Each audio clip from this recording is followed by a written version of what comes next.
Hey guys, welcome back to another episode of The Rundown. I am your host, Chris Fagan. Today we're going to talk about, it's Throwback Thursday, so we're going to talk about Showgirls. That's somebody's favorite movie on the panel tonight. Drew Barrymore has a little bit of trouble. We're going to get into that. And Ashton Kutcher and his wife Mila Kunis, there's another hot seat situation. Let's talk about all that and more on The Rundown. Like I said, I am your host, Chris Fagan, and thank you guys for joining us for another episode of The Rundown. Don't forget to send all your questions, your comments, your concerns. You can call our hotline at 281-406-1993. You can become a member, send super chats to let us know what you guys are thinking at all time. I'm sorry that we've been gone for a while, but we are back. And joining us today on a Thursday via satellite, hey, it's Tabs. What's up? Hey. And I just realized that I went to your screen too soon. See, I was supposed to go full screen right there. There you go. Taps. There you go. And that's me. And also joining us is Mrs. Christopher Fagan. I'm still on that. Yeah. All right, guys. Like I said, we're going to talk about a few things here tonight. Let me get this screen. Oh, wow. That thing is stuck on you. Let's get that out the way. What's going on? Oh, that's the technical difficulties. There we go. I realized what I was doing wrong. Guys, I'm sorry. It's been a whole thing, the past 2 weeks when we were down sick. We got the curse. We got hit with the plague. And we had a little bit of Rhone. That's why Tabatha was like, I don't feel safe. I'm not coming over. She's like, no. I know. That is not how that happens. She's like, no.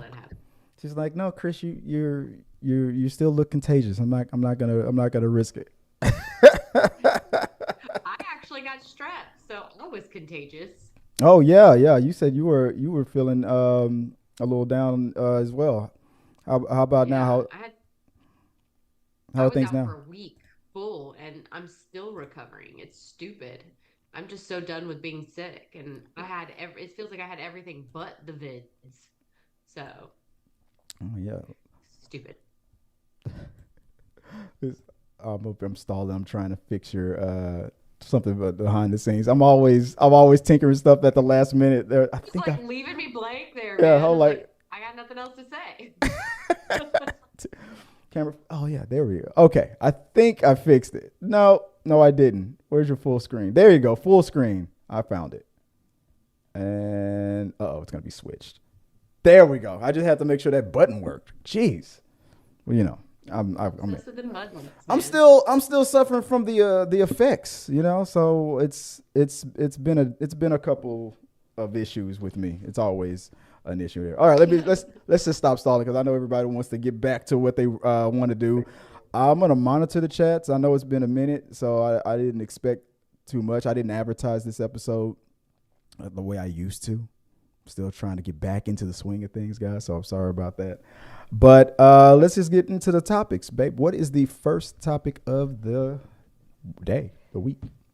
Up first, Bodycam records officer saying a woman run over by Seattle police had limited value. Yeah, we have there's a clip on that one, right? Stomach hurt. You have a clip of that here. Check this. Let's check this out. See if we can play this. For a train driver. Yeah, lights and sirens.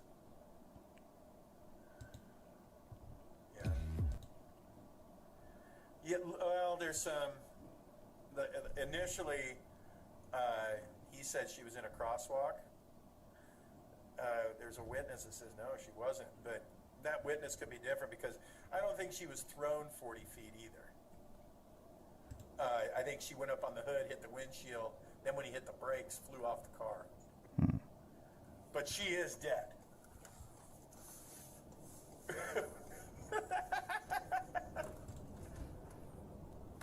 No, it's a regular person. Yeah.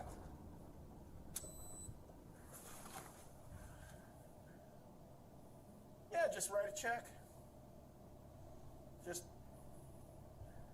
yeah, $11,000. She was 26 anyway. She had limited value.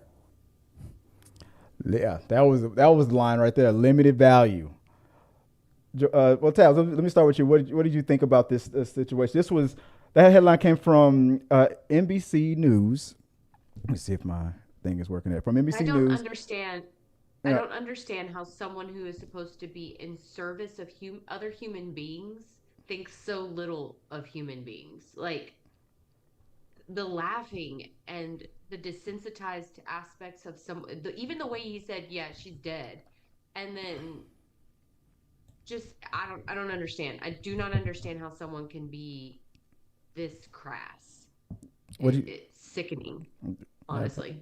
Babe, what you think about it when that story first popped up? There are so many things wrong. Obviously, number one, the insensitivity. I mean, like that you're just so crass. But 2 and 3 behind that, who's putting this out there? The dude. Well, so that wasn't. Who's throwing these videos out there?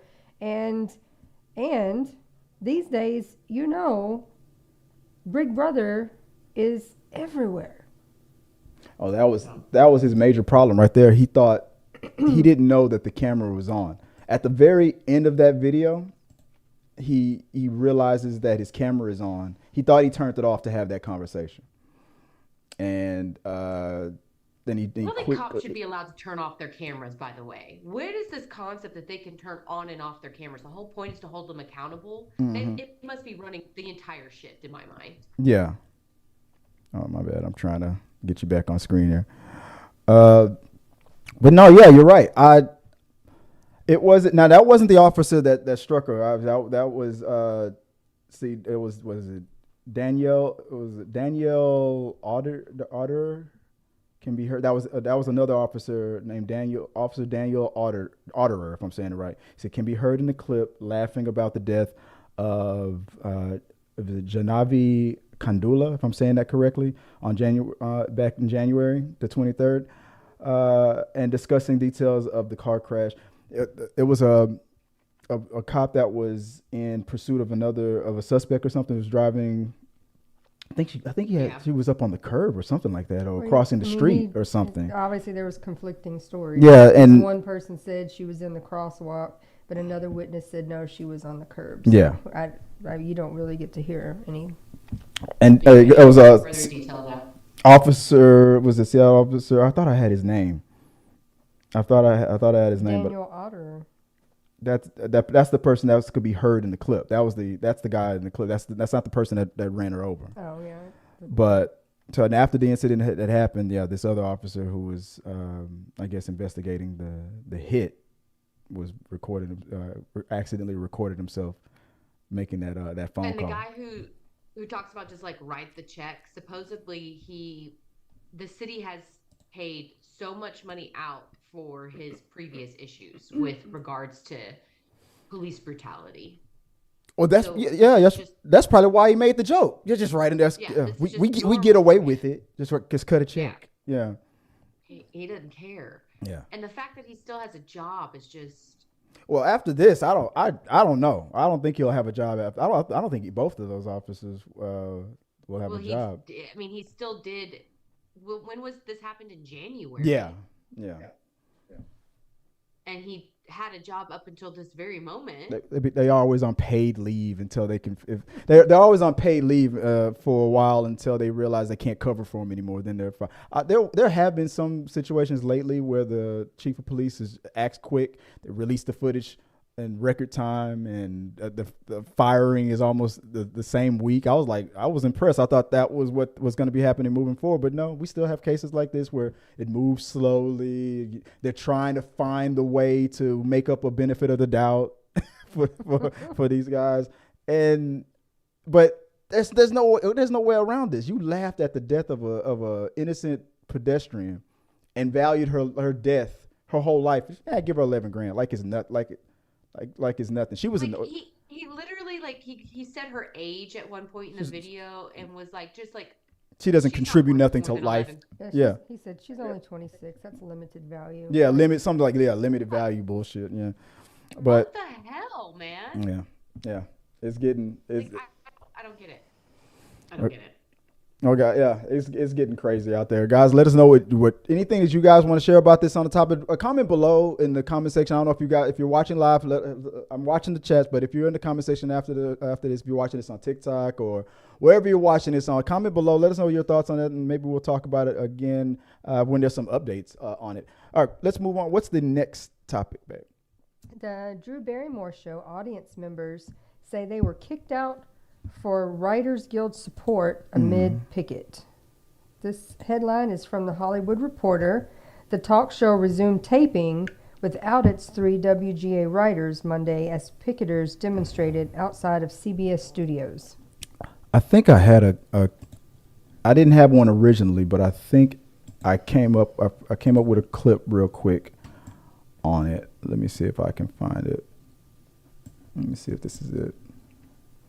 Dominic Turchak and Cassidy Carter, 2 New York City-based students who had signed up for free tickets to the taping, were handed WGA pins by picketers as they walked in the door and say they were asked to leave before the show began because they were wearing the pin. Drew Barrymore show wrote in a statement to THR, "It is our policy to welcome everyone to our show tapings. Due to heightened security concerns today, we regret that 2 audience members were not permitted to attend." The 2 later joined the picket lines outside, donning the WGA shirts. As Turchak said, "If they think we're part of the strike, we might as well be." Carter added that she had signed up for tickets as a fan of Barrymore, but now has been disheartened by the experience. So I don't know. To me, the excuse. I mean, I understand them thinking because they were wearing the buttons that they might be picketers who were going to try to disrupt the show. Yeah. I get that mentality. Their excuse was we didn't know about any picketing. We only saw it when we were going to the Drew Barrymore show. And I'm gonna be honest, that part of their story I don't buy. Everybody knows that there's a writer's strike going on, and it happened before the actor's strike. But so whether you can read, yeah, and the pin says what it is. Well, yeah. Well, they said that they took it because when they walked through the picket line to go to the show, they were handing out pins like, please, don't go in there. Please support the right. Like, we'll take a pin and we'll wear it because we do support this, but we're still going to go into the show. And then because they had the button on, the producers assumed that they were strikers that were going to make a scene. And then they come out and go, we weren't going to make a scene. We were just going to go to the show, and they kicked us out because of assumption. So it's not, which if it's 100% true, they're right. Drew Barrymore fucked up. That's messed up. But even if they were going in to cause a scene because they're picketers, right? I mean, the whole concept of Drew Barrymore's show actually running right now, when she is an entertainment show, even though she's trying to pass as a news broadcast station situation, is just ridiculous. And so the main problem is Drew Barrymore's show shouldn't even be running. Well, that's what they're saying, but I disagree because as she's following the guidelines. She doesn't have actors. She doesn't. Writers. It's like when the writer's strike. It's like when the writer's strike first began. She was to host something. I forgot, it was an award show, and because of that, she said she wasn't going to do it. So she has been in solidarity with the actor's strike and the writer's strike. But no, she has writers. She has but writers she's that not using their she's writers. And she's not. Yeah, and she's not. They're not working. She's not using her writers. And yeah. She's not and just yes, like the Screen Actors Guild has said she's fine to work as long as she's not using her writers. Right. She's following the rules. And as long as anybody that comes on the show doesn't talk about a current movie or project that they're working on, they have to talk about other stuff. Which are the rules? Like just like when actors now are going to conventions, they didn't know whether or not they could talk about things. It's like, no, you can go to the conventions, do not talk about struck work or from struck producers, which is the same scenario. Like it's just like I'm not understanding the moral. I'm not understanding the moral okay here, because if you're in support of this and the whole point is to create a strike, to create hardship so that networks don't have things, so that it affects them, so that they make change, then how can you morally be okay with running your show with just out those writers? Because she feels that all of her camera crew, her makeup artist, those people aren't getting to work, and they're not a part of the screen actors because they're not an actor. They're not part of the writers because they're not writers. Those people aren't getting to work. So it's like, I am in support of what the writers are doing, but I have as a producer, they need to work, and I understand that, but that's the point of a strike. A strike is supposed to create hardships for the people within that moment so that the big wigs will finally stop the shit and create a better scenario for all. For a strike to work, it has to have a negative effect on the big picture. Which is why she's not using writers. Here's the purpose of the strike. Here's another way to look at it. This is something that was brought up in the argument about it, which I know it's not going to satisfy the writers who are upset about it, but to me this is the trump card on it. When the writer strike started months before the actor strike started, right? Remember that? It was like earlier this year, right? Mm-hmm. And when the writers went on strike, the actors didn't go on strike immediately. They didn't stop. They didn't go into we need to do this for the hardship against the producers to show solidarity with the writers. They just said we're in solidarity with the writers, and they continued to work and make money. But when they decided a couple of months later to go on strike, it was for their separate issues that were for the payments that they're not getting paid for, for all the issues that the actors guild wanted to go on strike for. But when the writers first went on strike, the actors didn't strike immediately. It was like 4 or 5 months later. So I understand what you're saying, but I think that just because the timeline was delayed doesn't mean that it wasn't happening. It was just trying to happen within the unions and create the right momentum in that point.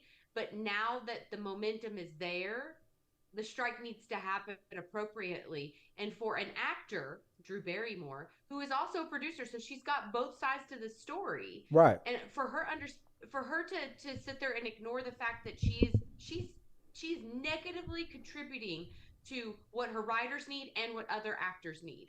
So what do the makeup artist, camera crew, janitor, everybody else, the stagehands, the key grips? I mean, there are legit people losing their homes. Yeah. I mean, there are actors who are talking about we are losing our home, and these are actors. Just because they're like, you think some of us make big money, and we don't make big money, right? And like the actors need to be paid fairly. The writers deserve to be paid fairly, but their strike. It's not like the costume designers guild went on strike too. They're not. They might crossfire that aren't getting anything out of it, and are also losing big time, and they're like, we didn't do anything.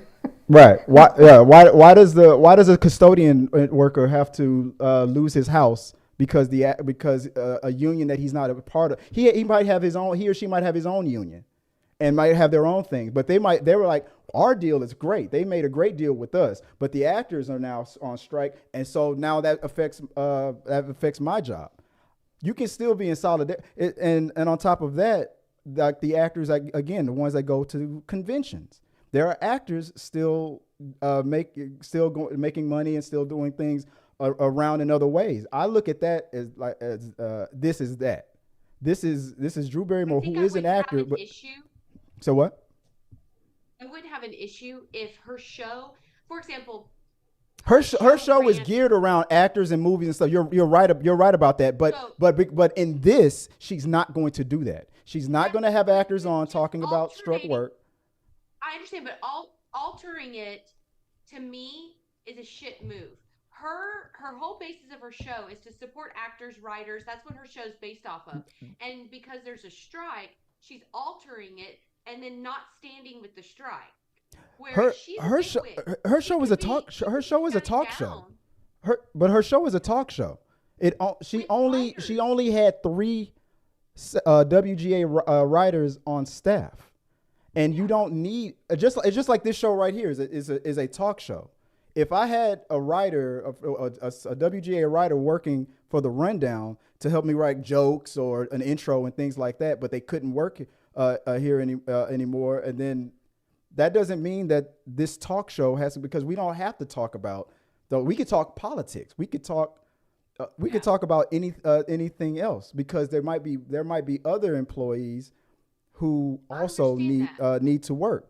But the hardship to these studios is still happening, because that the show is not going to be as funny as it is because those writers aren't helping Drew write those jokes, and it's still going to be hit, and actors aren't still getting any work, so their strike is still affecting the studio. But I disagree. I don't think the strike, because of how Drew Barrymore's show is set up and what her show is and who she is and the position she has, I think that it was a mistake for her to continue the show. I think she should have, for it to affect the studio, for it to affect the big wigs, you have to take down the things that are making them money, and the studio's still making money. But because she's running her goddamn show. And all the employees that aren't in those guilds are all going to lose their homes. Like I said, the key grips, stagehands, makeup artists, dress designers, set designers. Here lately, there are so many other companies who are making their own deals to continue filming their shows, and nobody cares. No one's mad at them. No one's picketing them. And the last time a strike happened, that was the rise of reality TV. That same thing is going to happen again. We're just going to get the whole point is to take it away from the big wigs. If you're doing other funding, or you're going other routes where it's not going to those big wigs, absolutely utilize that. Do that. Take it away from them. Have more independence. But the point is to take the money away from the bigwigs so that they pass that damn money down so people are getting paid appropriately. But do you think do you think the View should stop showing their show? They've never stopped. I will be honest, I don't know. Just as an example, not saying that you watch it or not, I just don't know what they're about. They talk with actors. They talk entertainment news and hot topics and stuff too. Variety of things. They talk politics and stuff like that too. But they also had WGA writers that worked with them. And then when the strike started, the first thing that they did, they didn't stop showing. They announced, because we don't have our writers anymore, there's certain, we don't have scripts. We're not allowed to write scripts. So we know what we're going to talk about, and we're just going off of those topics, but we don't have scripts anymore for like we used to. And they didn't skip a beat. They just kept going. They would talk politics, they talk hot topics and things like that. But Whoopi Goldberg is a whole Oscar winner. She's also an actor. I don't think it should. I would stand by them. The View shouldn't be on. But my point is, just because Whoopi Goldberg is an Oscar winner doesn't mean that her show is geared around. Back in 2008, when the last time they had a writers' strike, and at that time, all the talk shows stayed on. They didn't use their writers. Right. They worked without them, and nobody cared, because everybody just kind of was like, well, it's all talk. I mean, they're not TV shows, they're not movies, they're talk shows. I'm not sure why suddenly this time it's a big deal. I'm gonna be honest. To me, we're talking about like the back. I mean, that was in 2008. There was some different hosts, but we're talking about like the Jimmy Kimmels, the late night. Back then I think it was Letterman and. Well, yeah, they have writers. They have writers who would write their jokes and stuff like. But they don't. For a talk show, you don't need. They make the show better. Right, but they all stayed on in the last strike and just didn't have writers. They didn't have writers. They would just go into the topic. Because they were like, we're not using writers. Because you're in solid. But now it's like this time suddenly it's a big. Everybody wants to, because now everybody wants to call somebody out for scabbing or being for being a scab. She's following the rules. She spoke with the WGA and SAG, and said, and if I bring my show back and do not break any of those stricken rules, those the guidelines, I need to. Her appeal was, I need to get my show back on because we have more than just the writers and the actors union involved with this production. We have other people who aren't a part of this strike who are being affected. Now, I understand striking and making it hurt for the bigwigs, but if there was a strike on I don't know, I can't come up with an example. There's an actors and a writers strike, and because of the emphasis that Hollywood is geared to put on actors because they're the face, and the writers because they're the whole damn backbone. There's no show if there's no script. But if you went to college and you went to a film school to be a director, if you're a costume designer, you no longer. I can say you can make costumes for non-act. You can make sets for other things, but with the. Can I ask you this? Peter's asking, did everything else shut down, like reality game shows? No.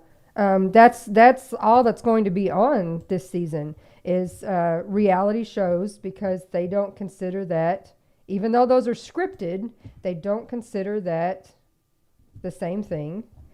Game shows they're coming up with all kinds of new crazy game shows to fill empty slots. Because those, again, they don't consider those counting. Right. But go ahead. Question though. So then, would you consider it okay for them to use AI to write these things, since they're not using writers? I mean, they're artificial intelligence. That's what the Writers Guild is one of the things that they're striking about. I mean, to me that's comparing apples to spaceships, because we're talking about but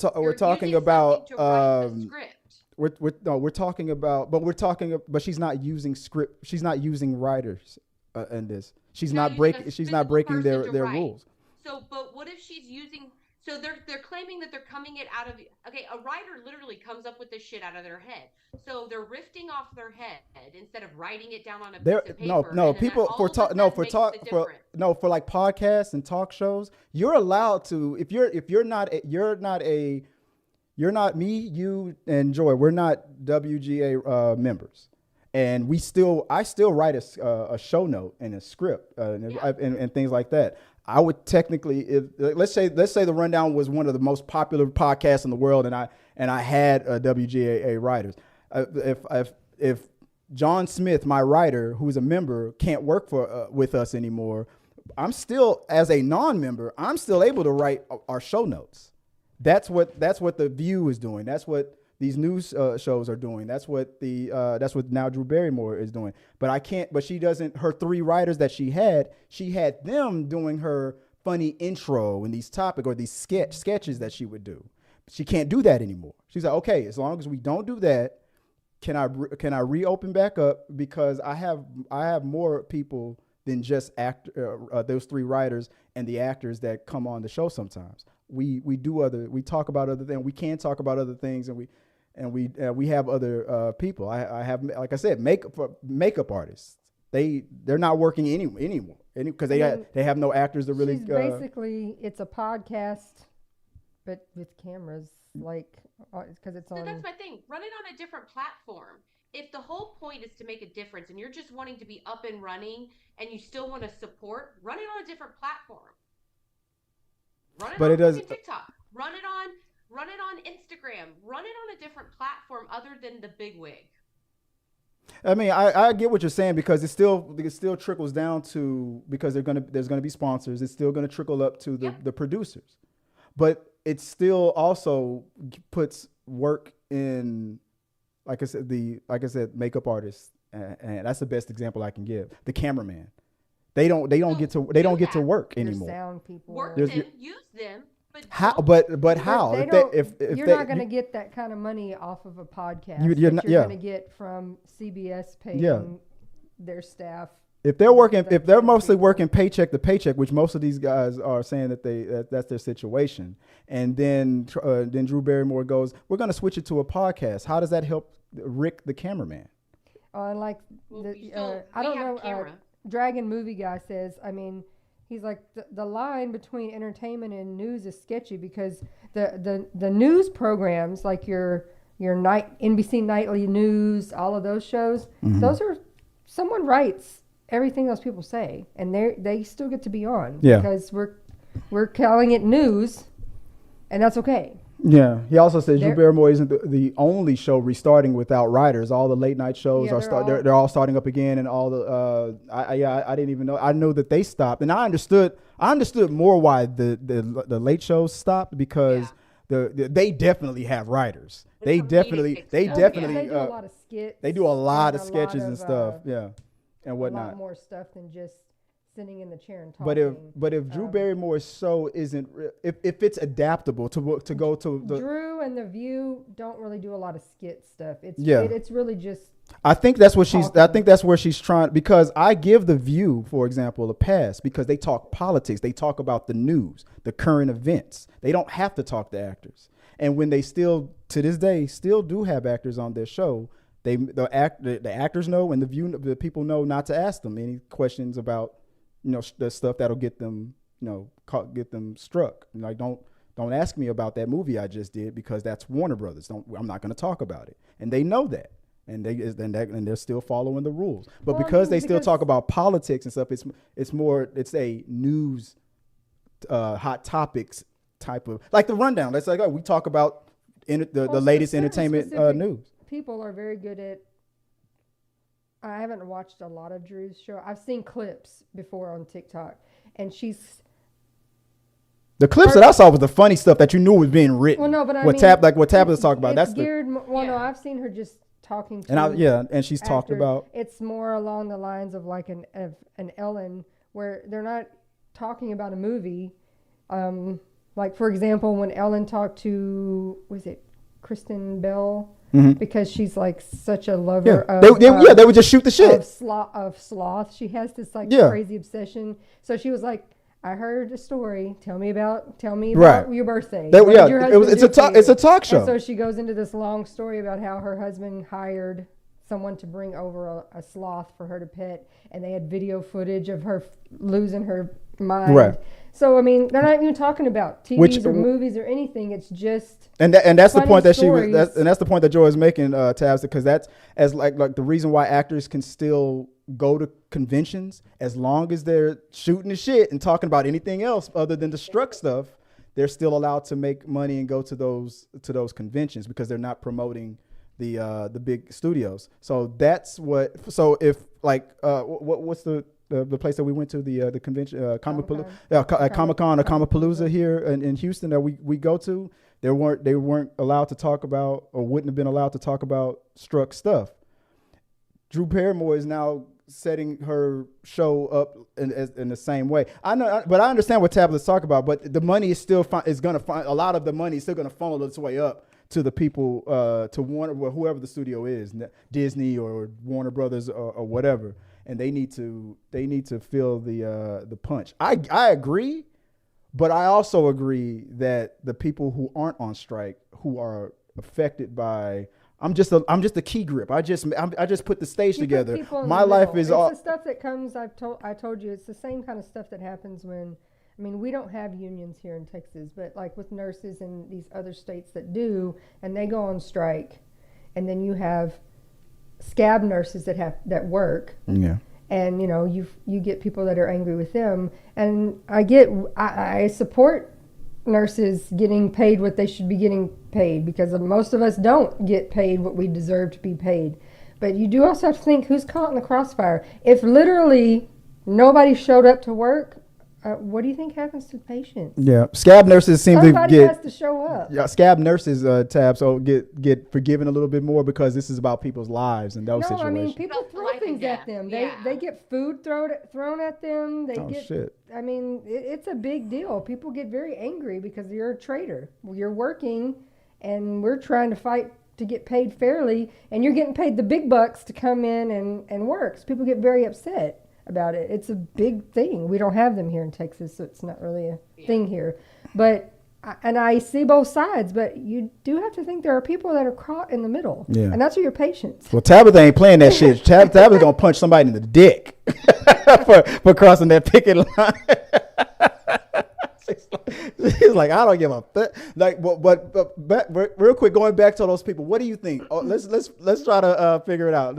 What do you speculate? Do you think they were really those two people that got kicked out? Do you think they were strikers that might have made a situation, or do you think they were just victims of circumstances? I think that my personal opinion is that they were just people wanting to go to the show. They got an opportunity to go, probably for free, and they were just wanting to take advantage of that opportunity and got a pin on their way in, and then unfortunately were perceived as strikers and got kicked out. Get out of here, you rebel scum. Yeah, but that's also but on top of this point, that's also again a bad look for Drew Barrymore, because what do you so just because I'm a fan, I'm not a writer, I'm not a member of that, I'm just a guy wearing a pin.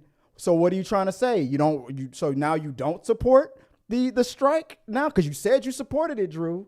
You denied work. She came back and was like, we didn't know, and we couldn't risk it. Well, but she has already had very recently at it wasn't like her live show. She went to like a comic type, Comic Palooza type event, and has a stalker that was in the crowd that has been following her around. So I mean, they're going to be watching for people who would be. They need to hire Tabatha to punch him in the dick. And they don't really have a way to know. I mean, anybody can go, I'm not trying to do anything. I didn't know.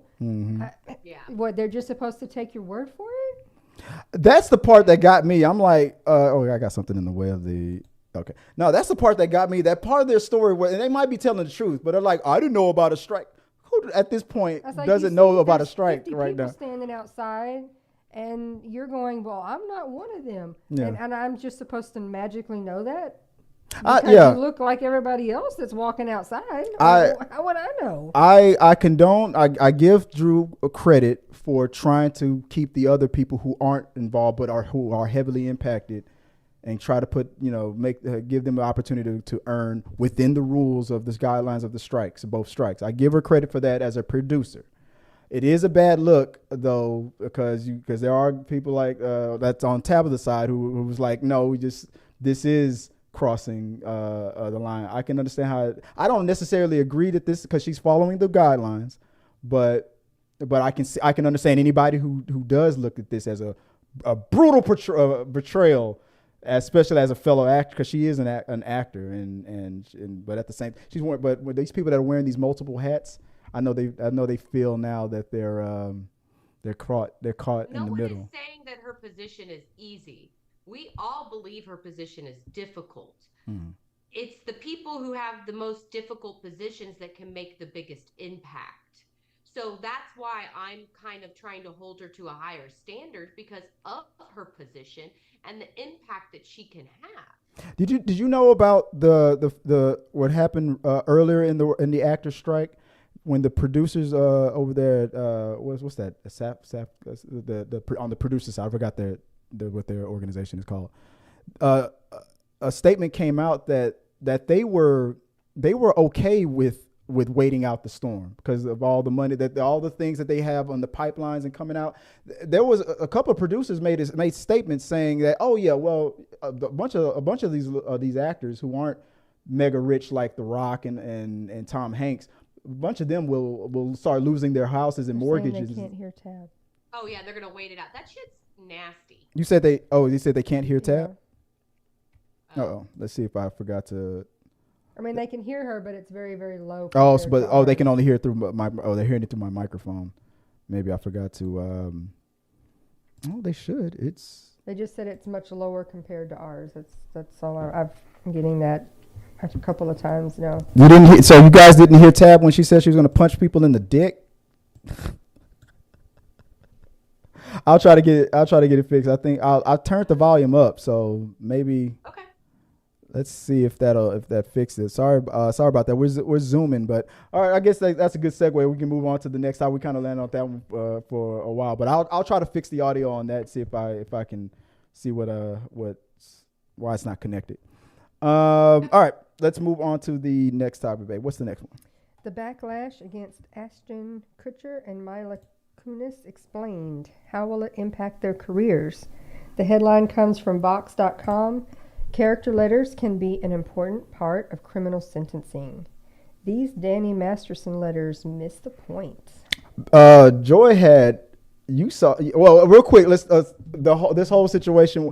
When I heard that they apologized for writing their character letters to the judge, and we know, if you guys don't know, that's when family members of an accused or a sentenced person, they'll write these impact letters to hopefully get their sentence reduced or to impact the judge's decision or maybe the jury's decision. And then you also said that the people on the prosecution side, the family members of the victim, people related to the victims, can also write these letters to say the opposite.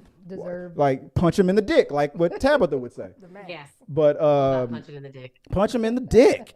But the thing that made me go, oh, this is gonna fuck y'all career up, is the fact that they had to come up with an apology for writing. I'm like, why are you apologizing? You're apologizing because it was made public. They said it out loud. We only thought it was for the judge to read. We didn't know that this was stuff that was going to be made public or read out loud or blah blah blah. So we want to apologize to anybody that but why are you apologizing now? You meant. Masterson's family asked you to write letters on his behalf. You took that information and you did it. So you meant to do it. So I don't really understand the apology on that side of it. So here's my only interjection into that. Mm-hmm. And because I always try to find compassion for the other side and maybe their reasonings why. Unless you're Drew Barrymore.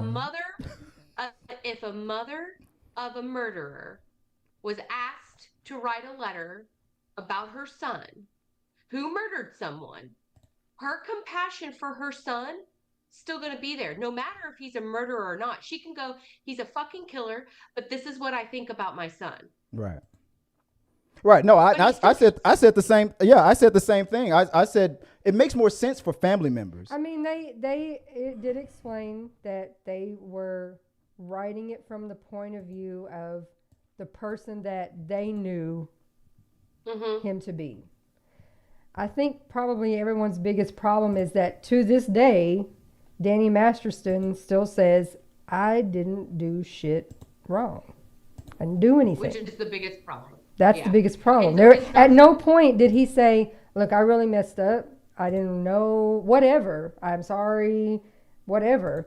Because then people would be like, okay, I'm not saying they would forgive him, but you would be like, at least he admitted it and said, man, I messed up. That was a long time ago. I'm not the same person. But he's maintained this whole time, I didn't do anything. Well, but crossing the lines and stuff, this kind of also goes into what we were talking about previously. I can see exactly what Tabs is saying. Like for family members and stuff like that, that makes sense. But I'm going to push back on that word you're using, because who gets to dictate what is family? Blood does not make family. If you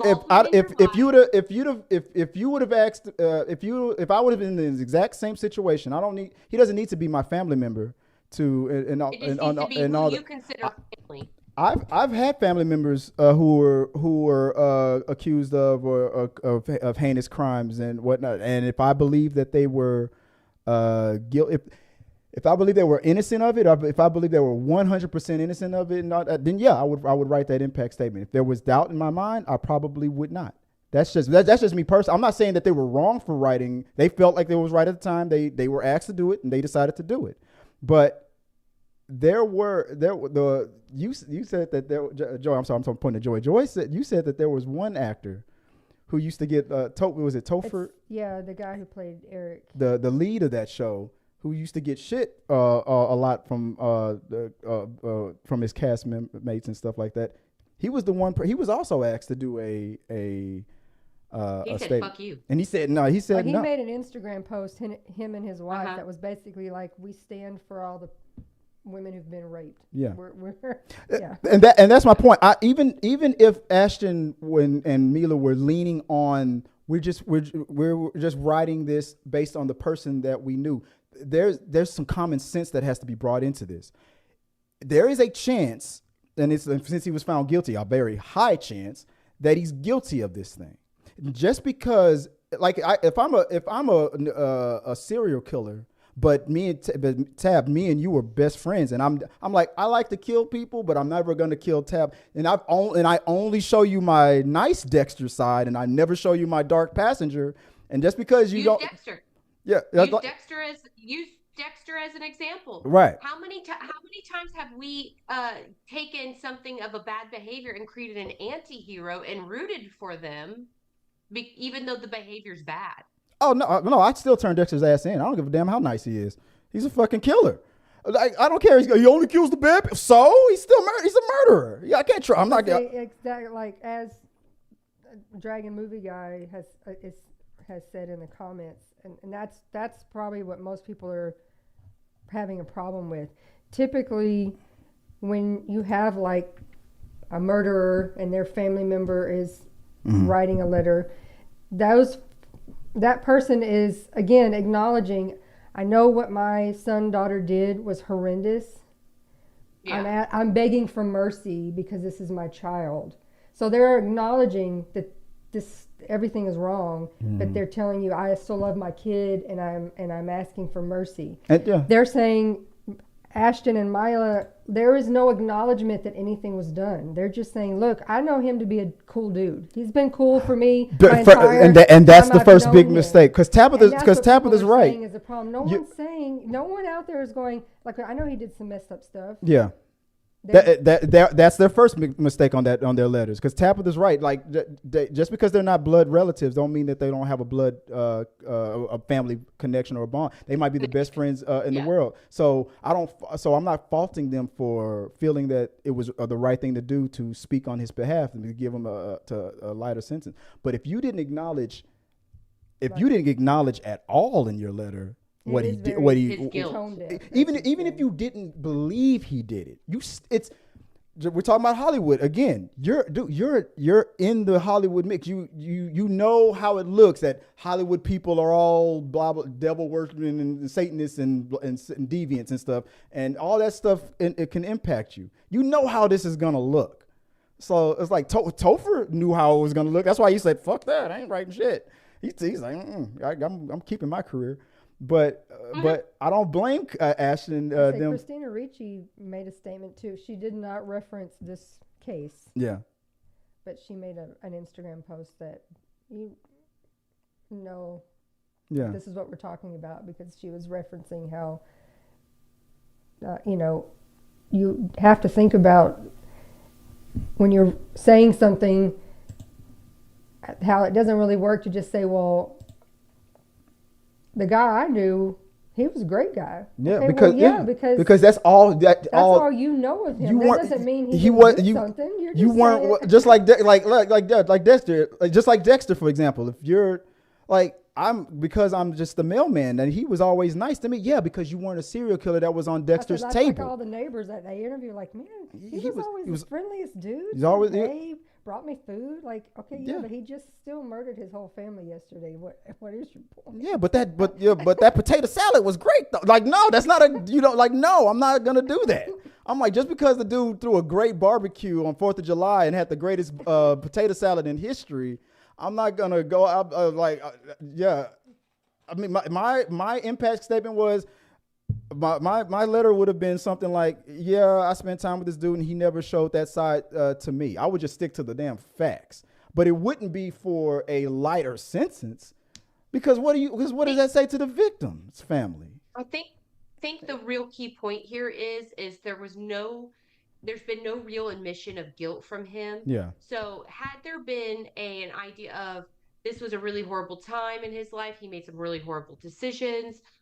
This is not the He should person be held. that Yeah, we he should be had held known. accountable for. And, yeah, here's the person we knew, and I'm struggling, reconciling the fact that this is something that happened in a stage of his life that I was around and I didn't recognize it. But the person that I know is to be this.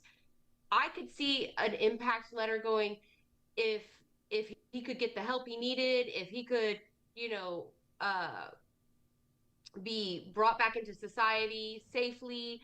I would stand by him I could see somebody wanting to stand by their family in that way. Yeah, because these impact letters are meant to convince the judge to make the sentencing lighter.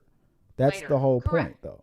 Correct. So whether no matter how they're trying to spin it, that was the purpose of their letter. And everybody knows that, because one of the first things that Ashton Kutcher and Mila said on their apology was they tried to remind people that we have charity organizations for supporting victims and things like, which to me would have been like, then you guys should have had your common sense should have said, and your representatives should have advised you that joining the impact letters thing on behalf of Masterson would probably not look good for people who have charity organizations to help victims of of assaults and stuff like that. This is not going to look good for you.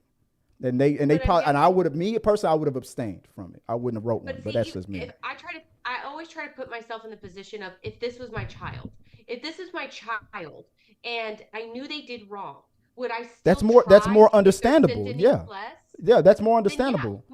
But your other example to that was, we don't know how close their bond is. Blood is not about blood. They could feel like brothers, and that's fine. But it's more understand the people who are against. I'm using the strength of that relationship. That's my point. I'm doing that on purpose.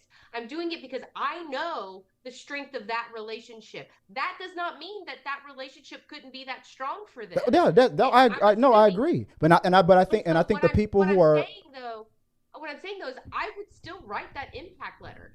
I would write it differently. I would go, my child did wrong and they still need to have a punishment. I would maybe like their punishment to be less, but I still think that my child is a redeemable human being who maybe should have less punishment. I can see myself doing that for my child with a relationship that I was bonded to. So I have to apply that and not be a hypocrite to the rest of the world. I'll say I don't really have a problem that they wrote the letters, but yeah, it definitely was a tone deaf letter, because there was no acknowledgement that anybody did anything wrong. Yeah, that's true. That's bad. But I don't necessarily agree with that 100% tap, because now with my wife, I mean, Joy's not one of my children. She's my wife. But I would, in that situation, I think the people who are coming after Mila and Ashton would, if Mila and Ashton Kutcher were Masterson's father and mother, there would probably be no or as much backlash against them, because you're literally their mother and father. But they're not. I can understand what you're saying with looking at, but I can't do that. I can empathize with other people's children. I can empathize with their parent, with Masterson's parents. But if their parents can kill their children and you can have a devolved relationship with your parent to child, why is it out of this world for two people who don't have a blood relation to have this same sort of bond? I'm not saying that it's. I'm not saying it's out of. Recognized as a parent to parent. But I'm not saying that it's out of this world. I'm saying that the naysayers would have understood more. But with them not being blood related, they're gonna bash them 100%. How can you be a? Yeah, they're 100% gonna be like, you can tell me all you want that this is about just supporting your friend who you feel a family connection to, but it's still equally. And then the judge made their statement on why they. They said it's still equally. I loved the judge's statement. Yeah. I didn't know The about judge's this until statement Joy made- told me about this. Go ahead. Well, read it real quick. Joy, you have it real fast. I don't have a display, but you got it, right? It said, Mr. Masterson, I know that you're sitting here steadfast in your claims of innocence and thus no doubt feeling victimized by a justice system that you feel has failed you. And I am sure you're asking yourself how you can be convicted of each charge of a SA incident occurring 20 years ago based on the testimony of a woman that you believe is disgruntled and has a vendetta against you. But you were not convicted on the testimony on one person, although the testimony of one person is sufficient evidence to sustain a conviction, and you were not convicted based upon rumors, innuendo, gossip, or speculation. You were convicted based upon the testimony and evidence that 12 people from the community found to be credible.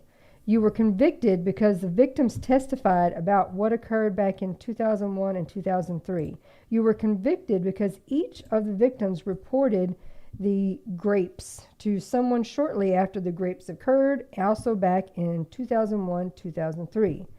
Jane Doe 2 told her mother and friends, thus reporting. Jane Doe 1 reported to Scientology officials and also wrote letters to Scientology's International Justice Chief reporting it. They also reported to the Los Angeles Police Department almost approximately a year later, and Jane Doe 3 reported to Scientology ethics officers and higher officials within the Scientology organization shortly after. In addition, shortly after, you paid Jane Doe approximately $400,000 to keep quiet about the charged incident. And while some may argue that whether you believed her story was true or not, you just didn't want the bad publicity, she was seeking money from you, close to $500,000 is an awful lot to pay for the silence about an incident that you claimed never happened. The events as relayed by the victims were similar to each other, and during that time, the victims told other people about the grapes shortly after the grapes had occurred. The victims were still Scientologists. They had not left the organization yet. So the argument that they only colluded with each other decades later after leaving Scientology to get money from you doesn't make sense in light of their earlier reporting, nor does it diminish the truth or impact of the earlier statements made at or near the time when they had no motive to lie, retaliate, or gain money. And then she went on to list out all of, for each count, how much he got. Mm-hmm. Yeah, that's pretty much I a. loved her statement. Yeah. I didn't even know about that until today. That even was out there. So the judge even had their own impact. I thought statement. she did a really wonderful job laying it out for him, because I think one of the things that's really recognizable with this whole scenario is that he is a straight narcissist who cannot recognize his bad behavior and cannot recognize the harm that he's caused. So he sees himself as a victim because that's how his narrative has been created. Mm-hmm. And so the fact that she called out his victimhood and really laid it out how he was not a victim and how this was not things working against him or people trying to take advantage of him, about how this was because of his actions and his contributions to this, and that this was his doing, no one else's. I love that she really made it a holeless scenario for him to where he could not be the victim. Yeah, everybody in the chat is in agreement that, like Pierre Kelly says, that Kutcher and Kunis should have wrote better apology letters to Matt. Yeah, acknowledging what he did would have been a good start, but not doing that. Yeah, I mean it was swift how fast people started to. The question: what do you think? Is this going to impact their careers? What do you think overall? Round the table, what do you think? Is this going to impact negatively the Kunis and Kutcher's career? What do you think, Taps? I honestly don't really Don't care if it does or not. I think the focus needs to genuinely be off of them and be put on him, and really. I don't like people trying to pull other people into the problem. I think the focus needs to be him. He did horrendous things. Yeah. And he needs to pay for that, and he needs to be the focus of that and not pull other people in and create focus away from that. What was the sentencing? Was 30 to life? 30 to life. 30 years to 30. life. Yeah. 15 and 15 consecutively. So it can't be lessened. Right. Like in the sense of, they could be stacked on top. What is he, like 40? In his 40s. Okay. Yeah. Well, I guess that's a substantial amount of time. That's all right. That covers the main topic of the I guess the entertainment and the trending topic side of it. Let's go into Tabatha's. This was what Tabatha majored in college. The movie Showgirls. It's Throwback Thursday, so instead of just talking about the movies that just turning 20 and 10 years old, I want to make it about a specific movie for us to throw it back to. So since Professor Tabs is all about, what was Showgirls and how did it affect you? That's a loaded question. Showgirls was a coming of age movie for me. It is what spurred my lesbianism. It is what made me realize that I love women. So I was having a sleepover with my one of my friends at the time, and we had it on VHS, and I snuck it, knowing that I wasn't supposed to watch it because I was too young. Oh, and I'm sorry to interrupt. And guys, I just turned her volume up. Let me know if it worked later on. But I'm sorry. Go ahead. Yeah. And so I was in middle school, so I knew I wasn't supposed to watch it. So I snuck it. I had a little mini TV and VCR in my room, and my friend and I started watching it in my bedroom at 1 a.m. in the morning. And lo and behold, I discovered I loved boobies. Really, really loved boobies. So I love Saved by the Bell and I love boobs. And I grew up watching Saved by the Bell, so I was already interested in the fact because, of course she's in it. And then, I was very much about that movie. Yeah, it did it for me for sure. The one thing I remember about that movie was when, because this movie had it all. I mean, it had sex, it had violence, it had there was topics of assault, it had interracial relations. I mean, this movie, it was going. There was a line. It was like, fuck that line. We're going. We're just telling this story. And the black dude in there that really liked her character and was trying to be in a relationship with her. I remember seeing him and thinking that's the dude from Speed that Keanu Reeves took his car and the phone and he was like, take the phone. Like I remember that dude has always been funny to me. I like that actor. But that scene where he got jealous when he saw her do that private dance, for what was the two? I guess they would be the kind of antagonist type of character. Yeah. And his jealousy, he was like, you fucked those guys. She was like, I didn't fuck. Yes, you did. You fucked both of them. Everybody was getting. He said the disease, and everybody was getting that disease and shit.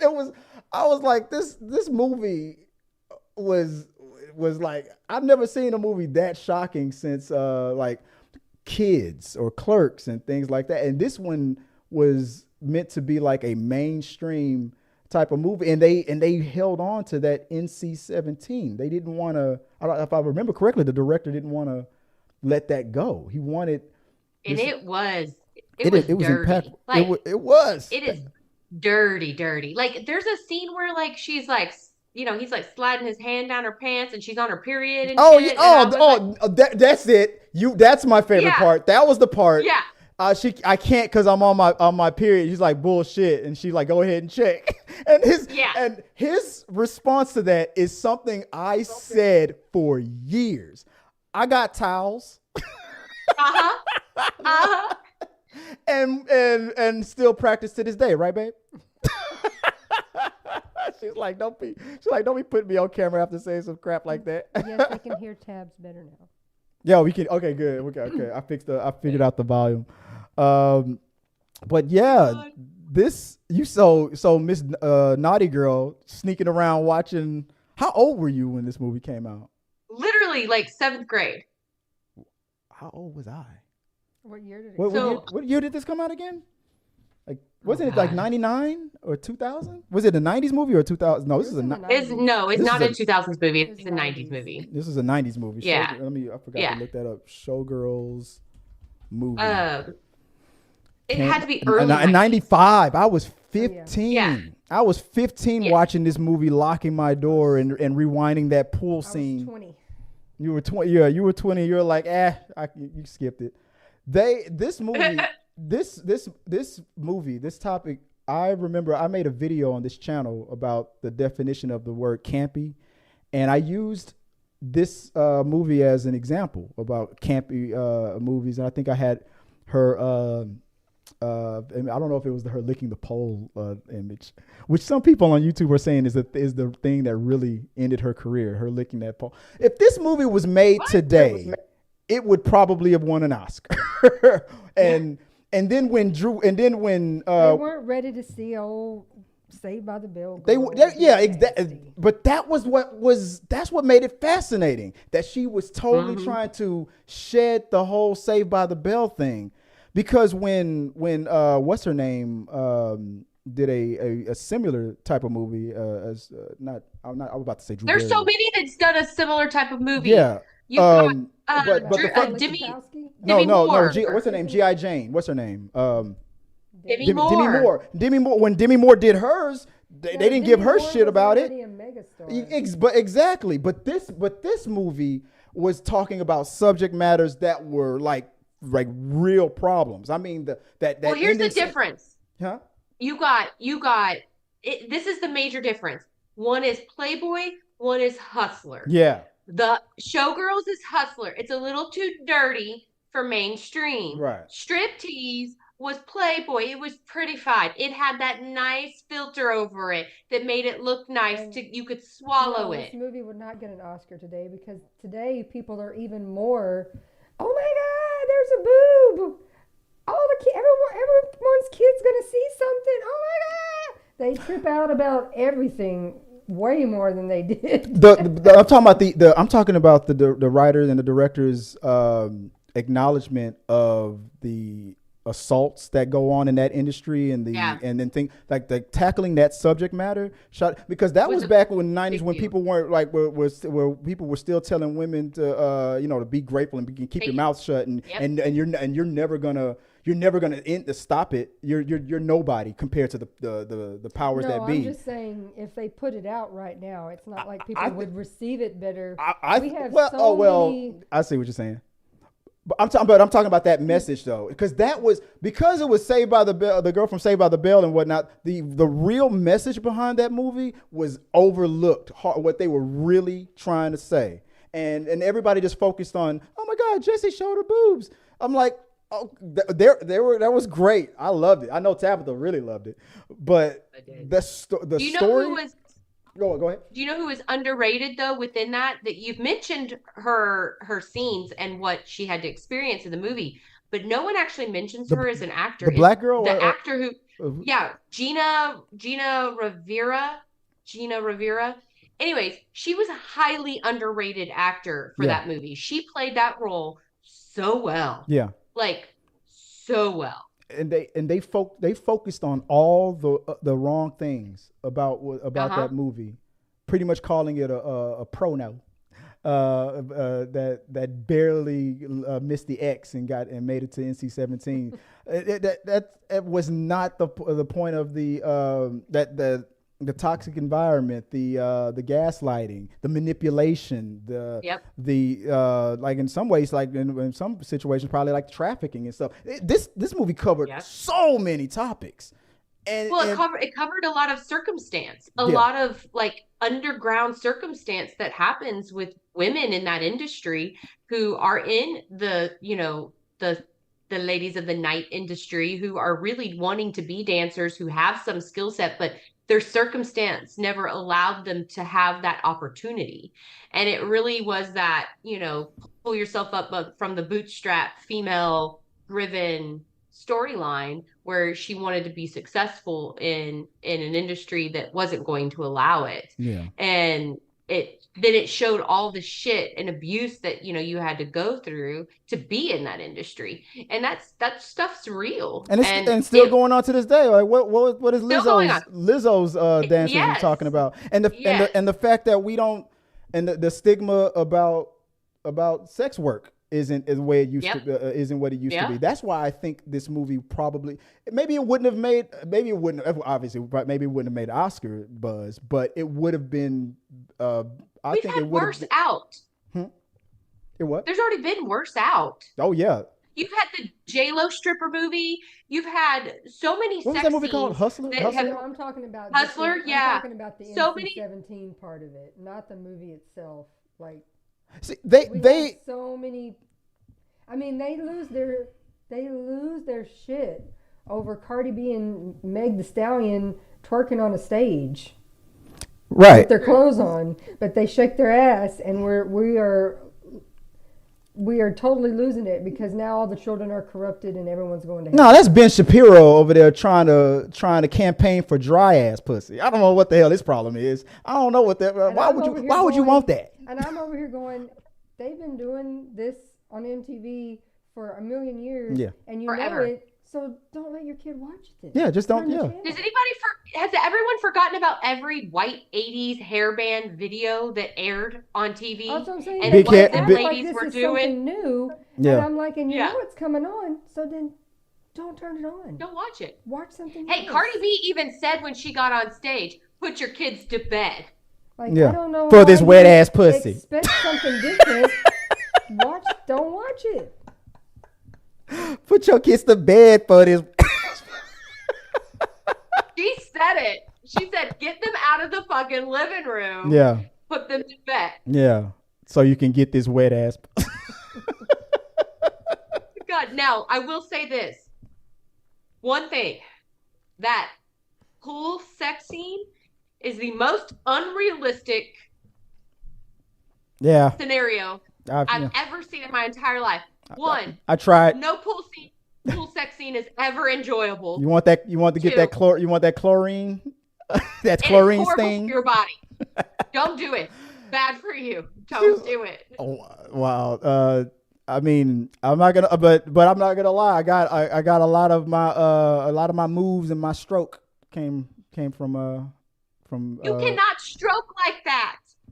I got a lot of tips from that movie. There's too many guys out there that try to base their stroke game on pornos, knowing full well, no, that's not what people want. That's not what you want. Yeah, y'all. That's what y'all all want. Y'all love it. Is it the? Oh, here we go. I'm trying to find the comments. The Dragon Movie Guy says, I was working at the theater when it came out, and protesters were outside the theater protesting the NC-17 and being all anti-LGBTQ. That that definitely probably would still would have happened.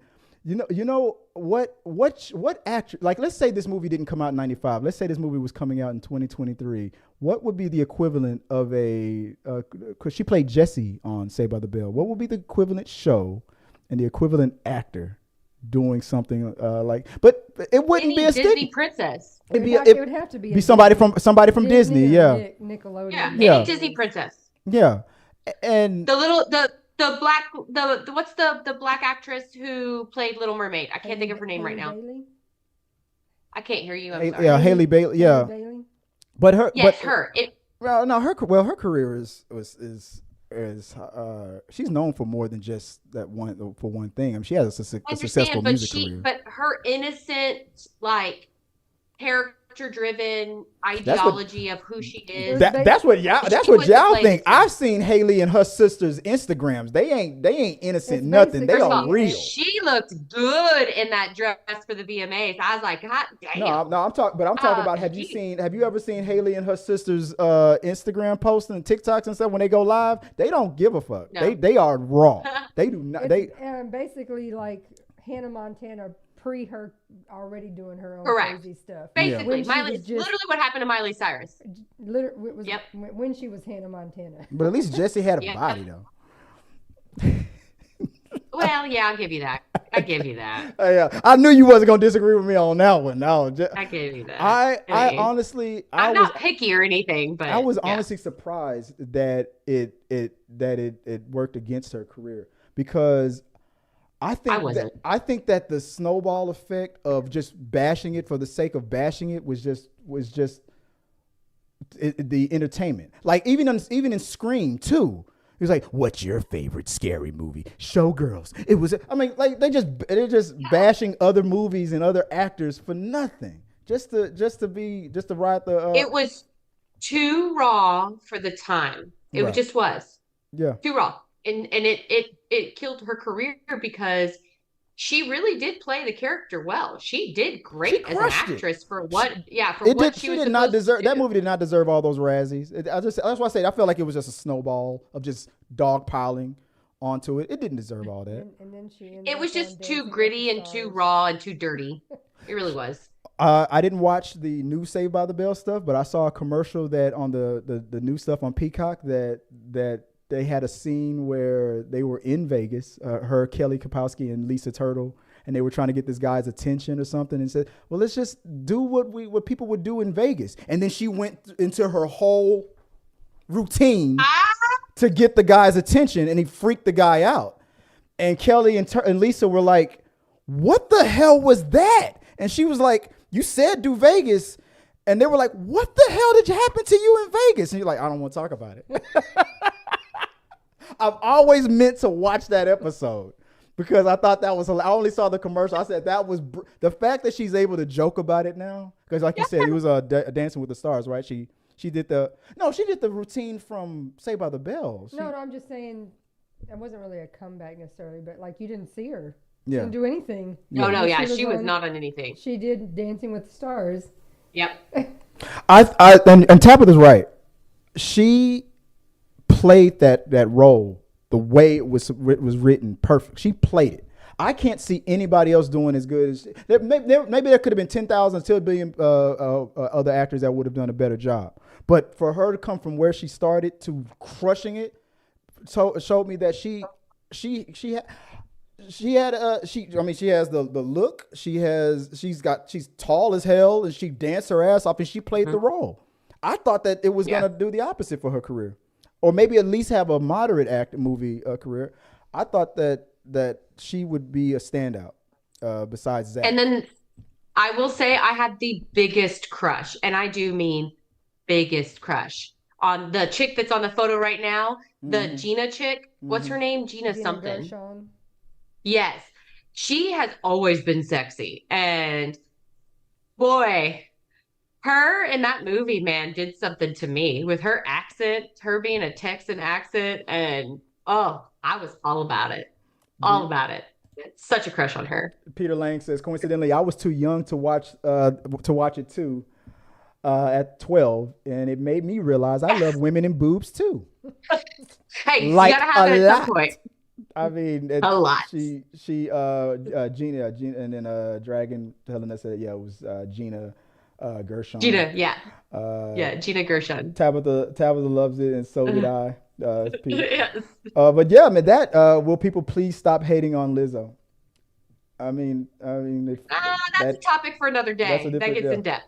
I mean, I was just bringing up the dancers example, but I feel like this movie would be appreciated for the art that it, because if I felt like Jennifer's Body was starting to get some love and whatnot, so I think Showgirls needs to get that same type of love. Jennifer's Body is a cult classic too. Yeah, like, it became a cult classic, but it's a cult classic. But when it first came out, it was they just like the dog pile against Megan. They were like, she's horrible acting, blah blah blah. Yeah. But for that character, she crushed it. That character, but any movie nowadays should pale in comparison to the real life that Miley Cyrus did post Hannah Montana. That's what Dragon Movie Guy says. What was that? That was it for that. We're gonna do the last two topics real fast because it is really getting late. So the last topic. The last. And I'll introduce it real quick myself. So we saw the Aquaman trailer, and it made me think this is the end of the DCEU era. This is Aquaman 2 is going to be the final movie. It should have been Flash. That should have been the movie that end capped it. But Aquaman 2 is going to be the thing that ends the run of the DCEU. That started with Man of Steel, Henry Cavill's Man of Steel, and now will end with Aquaman 2. So after we watched the trailer, I'm not gonna lie. When I saw the trailer, before I saw the trailer, I was expecting it to look bad, but it looked. I thought it looked good. What did you say, man? The trailer. The trailer, at least, looks better than the first. It might be better, to be honest. John, I know I say his name a lot. I'm about to say it again. John Campea said that you could tell that in this trailer that the character who plays Black Manta, he was more of a henchman in part 1, but in this one you can feel like he is the main threat. Like he's and so it looked good. Is that the Insidious dude? The guy from The Conjuring, Insidious. Yeah, the guy playing Aquaman's brother. He was in part 1. The guy playing his brother. Yeah, he's in part 1. Tab, did you get a chance to check this one out? Yeah. No, I'm actually. Did you see Aquaman 1? I would agree with. No. No. But I'm never really big fan of Aquaman, but I watched the trailer, and I will say the trailer looked actually quite decent. Yeah. I mean, it looked like it's still going to be as funny as the first one, and the visual effects and stuff. The first one was a surprise. It's the only DCEU movie to make $1 billion. It made $1 billion, which shocked a lot of people. This one won't. This one won't make $1 billion. Amber Heard is reduced to like a 2-second. That's what I was looking for. After the whole Amber Heard Johnny Depp thing and the campaign to remove her from this movie. I almost didn't even notice it. I barely noticed. Okay. It was.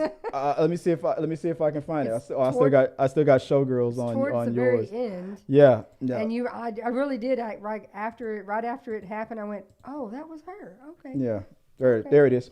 Right there. Oh gosh, I missed it. Yeah, that moment right there. That's the only time you see Amber Heard behind a broken glass. That's it. Okay. And then they cover up like 10% of her face on it. Okay. So and they did that on purpose. Yeah. She is his wife in this movie. She is the mother of his child. And this by the time in this movie they got together in part 1, and then they fell in love by the end of part 1, and now she's the queen of Atlantis. And a millisecond of a frame that you barely would have caught.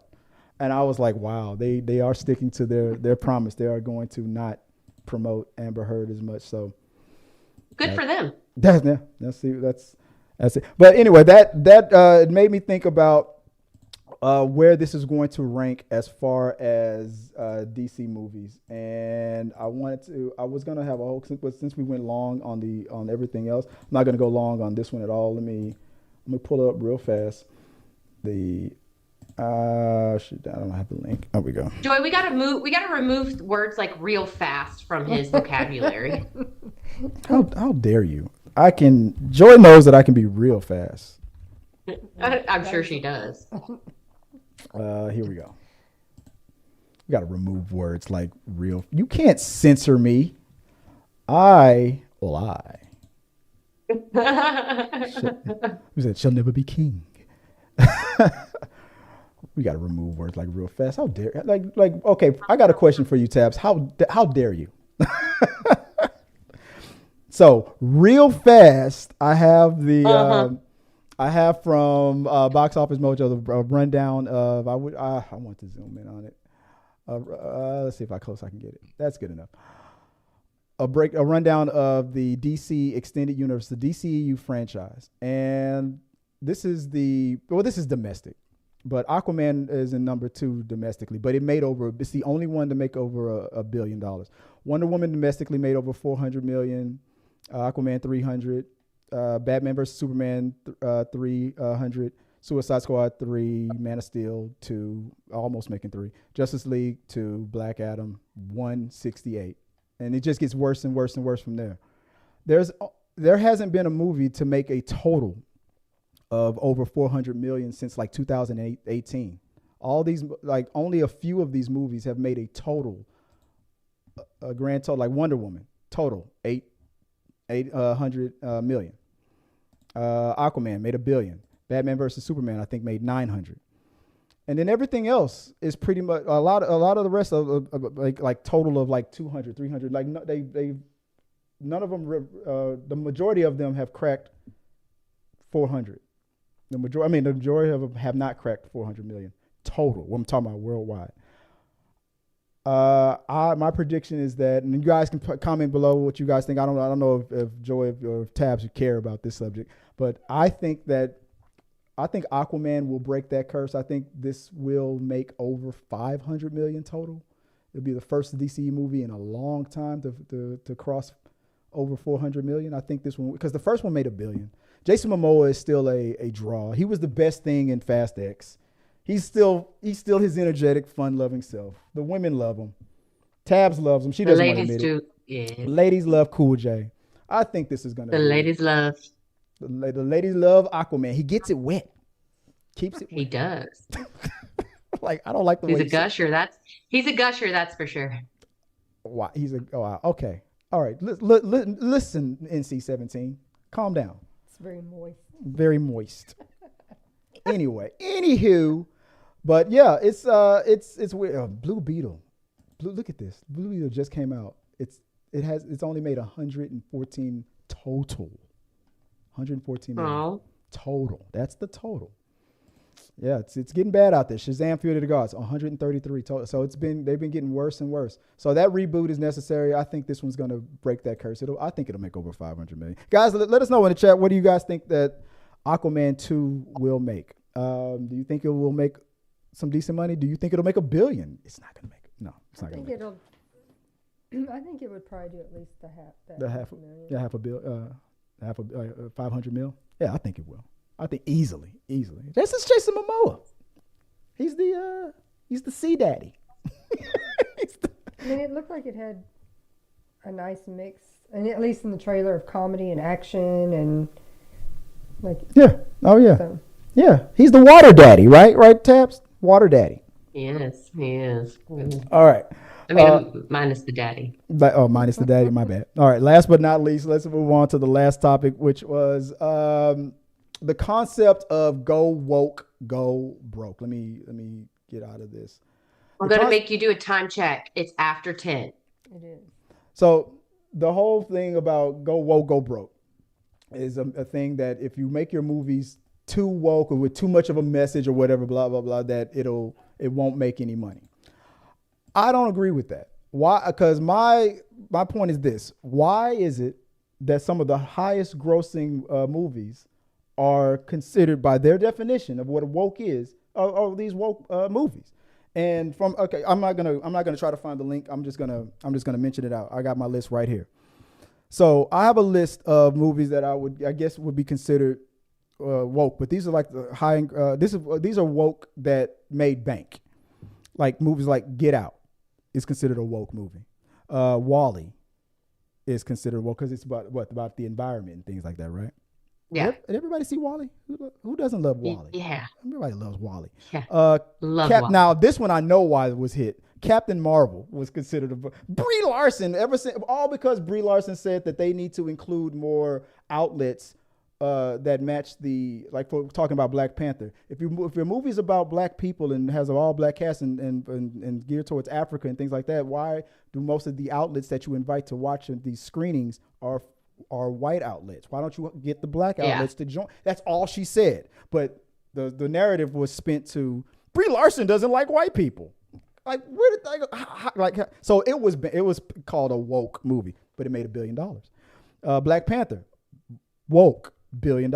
Avatar 1 and 2. That does not even get into Avatar, how much money Avatar 1 and 2 made. Yeah. And then the most recent woke will go broke. I know it's my favorite. Barbie. And then here was the funny thing about Barbie. The second it crossed $1 billion, all of a sudden those channels started to change their tune. It isn't really a woke movie. It's actually a conservative movie, like bullshit. Bullshit. Don't try. They really tried to spin it that it wasn't. Barbie is not a conservative movie. Yeah, I mean, and at the same time, it is not their definition of woke either. It was just a movie about Barbie. It was just a movie. I mean, It was a feminist movement about a female lead getting to dictate the narrative of the movie. yeah. And when people hear feminists, that's what they think. They think it's all about women. It's about equality. It's I mean the Kens felt like they were being treated unfairly, and they wanted and they fought for what they wanted. They probably went about it the wrong way, but they fought, and I still love that scene. He said, "Can we have a seat on the Supreme Court?" No.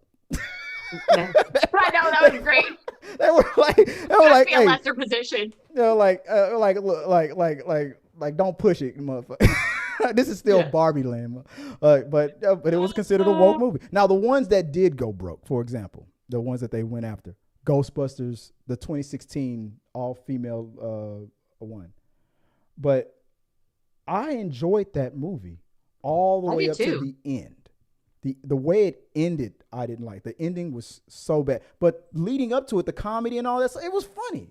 But I just felt like the end fell out on my face. You said you liked Ghostbusters? I liked that movie. I didn't have any problems with I had it. a good time.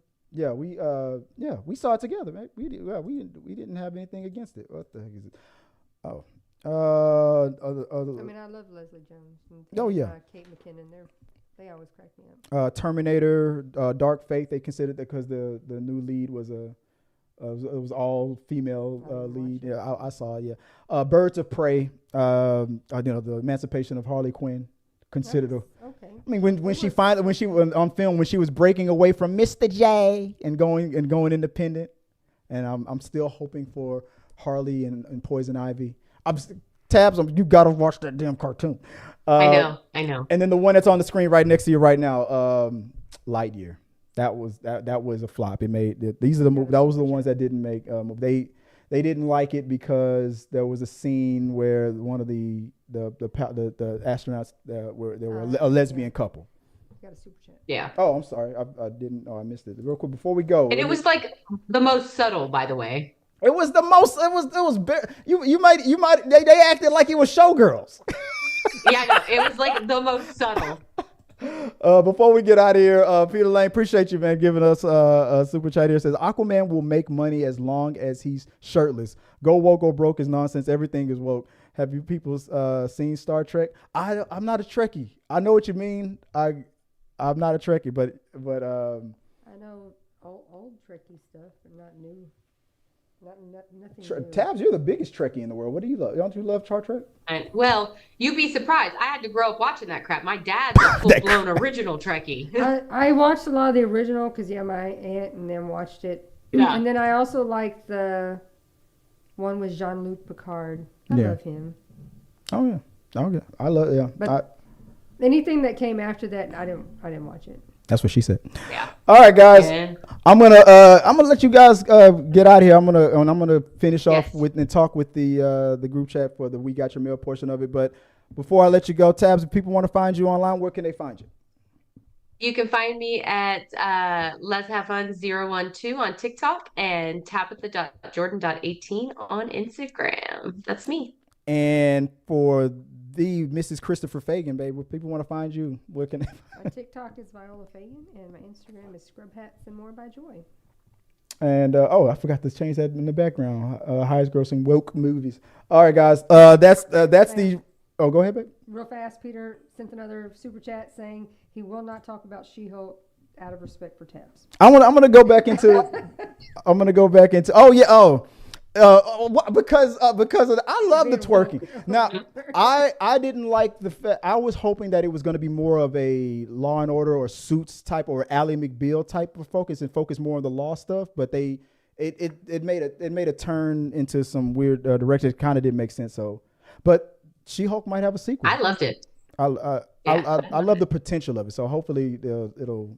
If they can make it like Suits, I think that would be. I want more law stuff. I don't know. I feel like that's what I want. But that's me. All right, I'm gonna let you guys go. I'm gonna take it from here. I'm gonna talk with the guys in the chat and appreciate you guys. You can thanks for helping me out doing this episode of the Rundown. Appreciate it, Taps. Bye. Later. Have a good one. Now get out of here. Let me try to get rid of your Zoom call. Where is your Zoom at? There we go. All right. Tab's out of the building. I'm gonna keep the show going myself, and let me go through your comments, guys. So, because I know with being gone for as long as we were, and trying to get back into the swing of things, I know I dropped the ball on it. I even started later than what I wanted. So I'm gonna go back. Maybe you're good if you want to stay, you can stay. I gotta go get us something to eat because it's 10. I already see what I want for dinner. I had to hurry up and switch camera before y'all got the booty shot. That's mine. Y'all can't get that. But I'm gonna stick around with you guys because I know I missed a lot of your comments. Let's see. We were talking. Is it drag? Going back to the strike talk. That strike won't affect the strike at all. But the audience protesting is just plain stupid. Doesn't raise awareness. Just ruins the experience for all the audience to try. Yeah, like I said, I was telling Tabs, I understand Tab's position on it, and you got to make it hurt and blah blah blah and all that stuff. But I'm still on the side of the fact that there's more, like how they say there's more to life than, like if I have my own union, if I'm I use janitors as the example. If there's a janitors union that works in Hollywood or on movie sets or work for NBC or Warner Brothers and stuff like that, and they're okay with their deal, like as long as we janitors will go on strike too if you're not paying us fair for the shit that we literally have to clean up and throw away and stuff like that, and you're not paying us fairly. We'll go on strike too, and that'll affect your movies and stuff like that. But if the janitors went on strike, the actors wasn't going to stop working in solidarity to they would have probably like, we support them, the janitors, we support the writers. But when the writers went on strike, the actors didn't just stop. But now that the actors decided to stop, and the reason why the actors went on strike were for a lot of separate reasons why the writers were protesting and on strike. But those months when the writers were on strike, the actors didn't stop working. They showed solidarity, but they didn't stop earning. So why should they thought that at the time? They didn't, and I'm sure the writers would have appreciated it on day one. When the writers went on strike on day one, they would have appreciated if all of Hollywood would have stopped for them, but they didn't.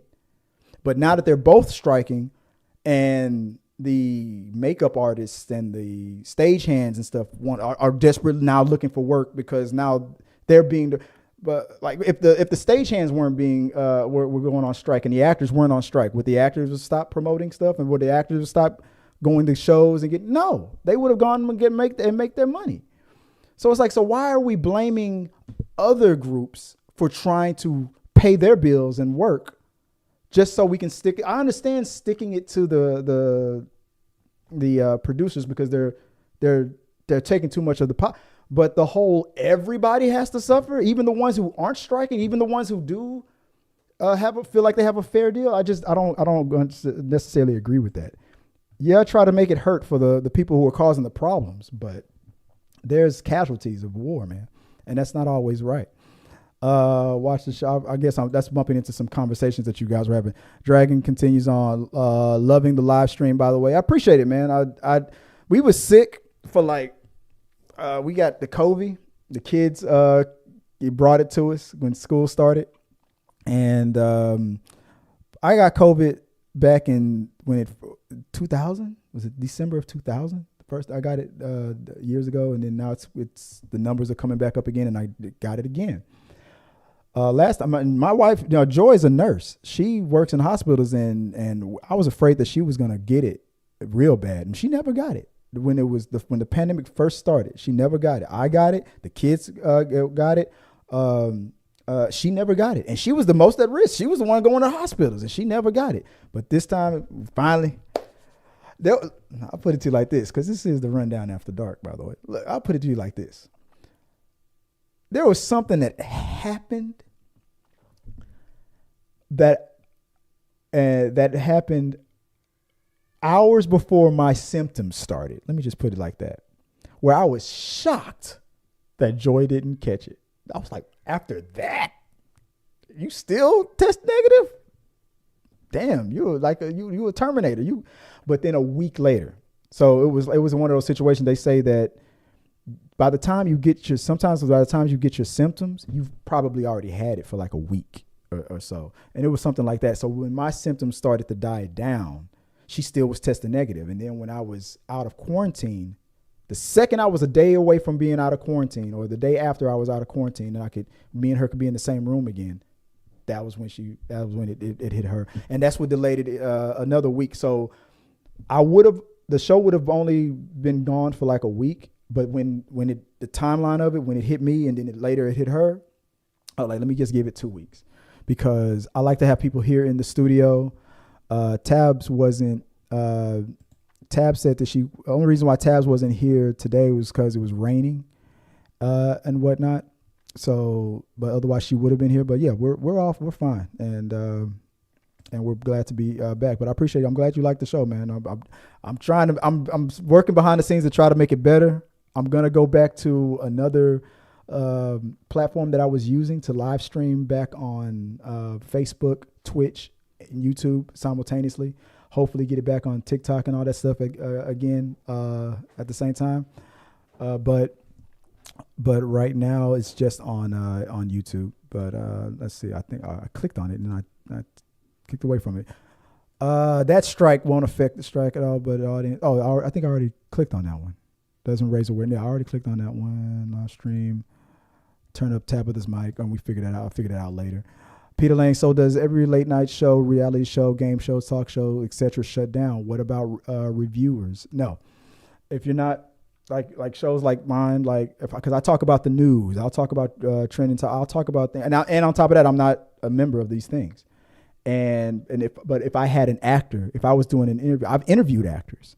So if I was to interview an actor, and if they agreed to come on my channel, they would tell me what they can't talk about. We can talk about anything but that, but any work that's struck, like Warner Brothers work or Disney work or anything like that, we could talk about. But we could just shoot the shit though, and we can talk about things like how much. But when I start talking about movies that are going to be in the box office and how much they're going to make and stuff, then that actor probably would be like, "Hey, I got to abstain from this conversation. Let me get out now," kind of a thing. Maybe that would happen.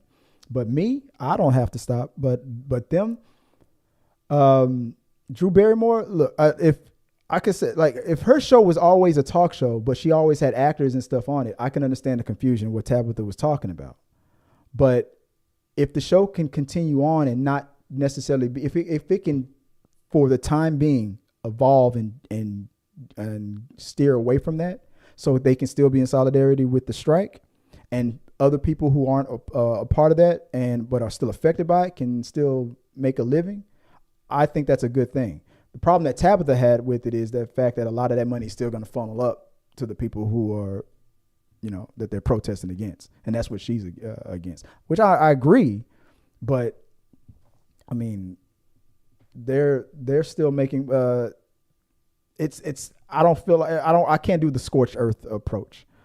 Peter, so does that was a question that I answered. I don't know why I highlighted it as if I didn't highlight it.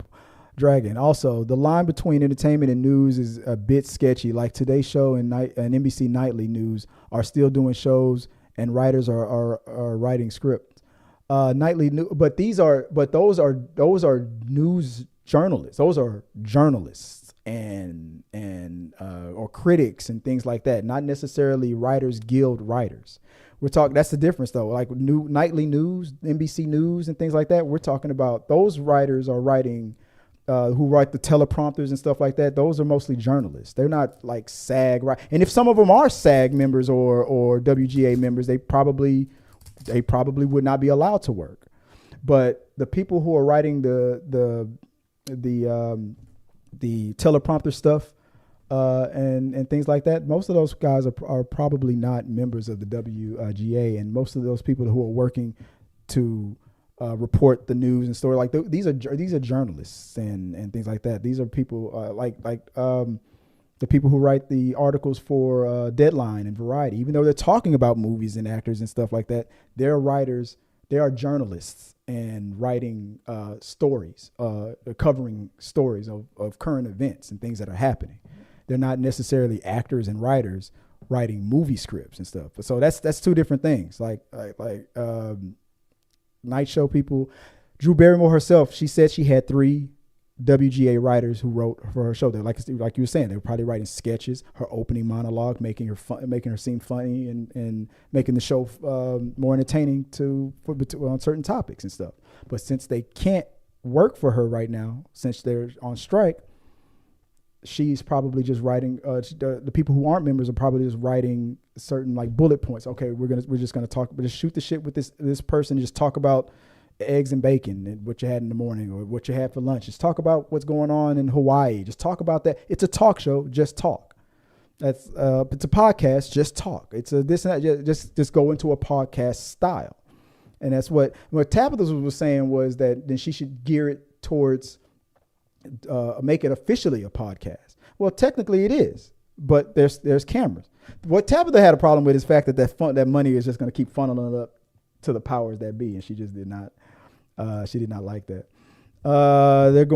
Peter Lang, they're going to use AI eventually. There's no stopping that. Protesting that will really only force it to happen sooner, unless they get what they want.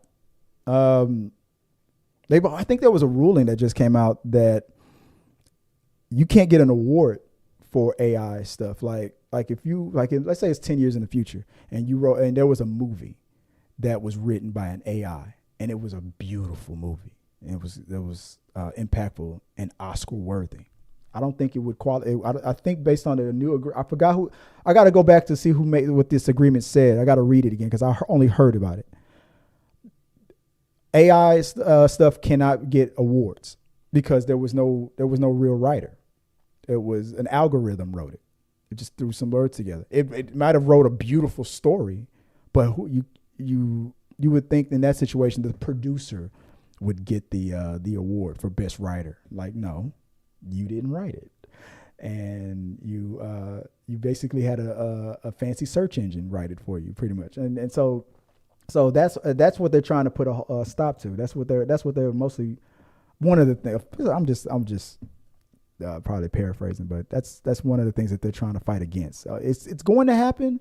Unless they shut it down. If you can't make money off of it, you can't win awards off of it, then it won't happen as much as you think it's going to happen. And a lot of these writers, they're not going to get the credit or the money that they like, because why would a producer say, if I hired you as a writer to write me a movie script and I found out that you didn't write it, why am I paying you?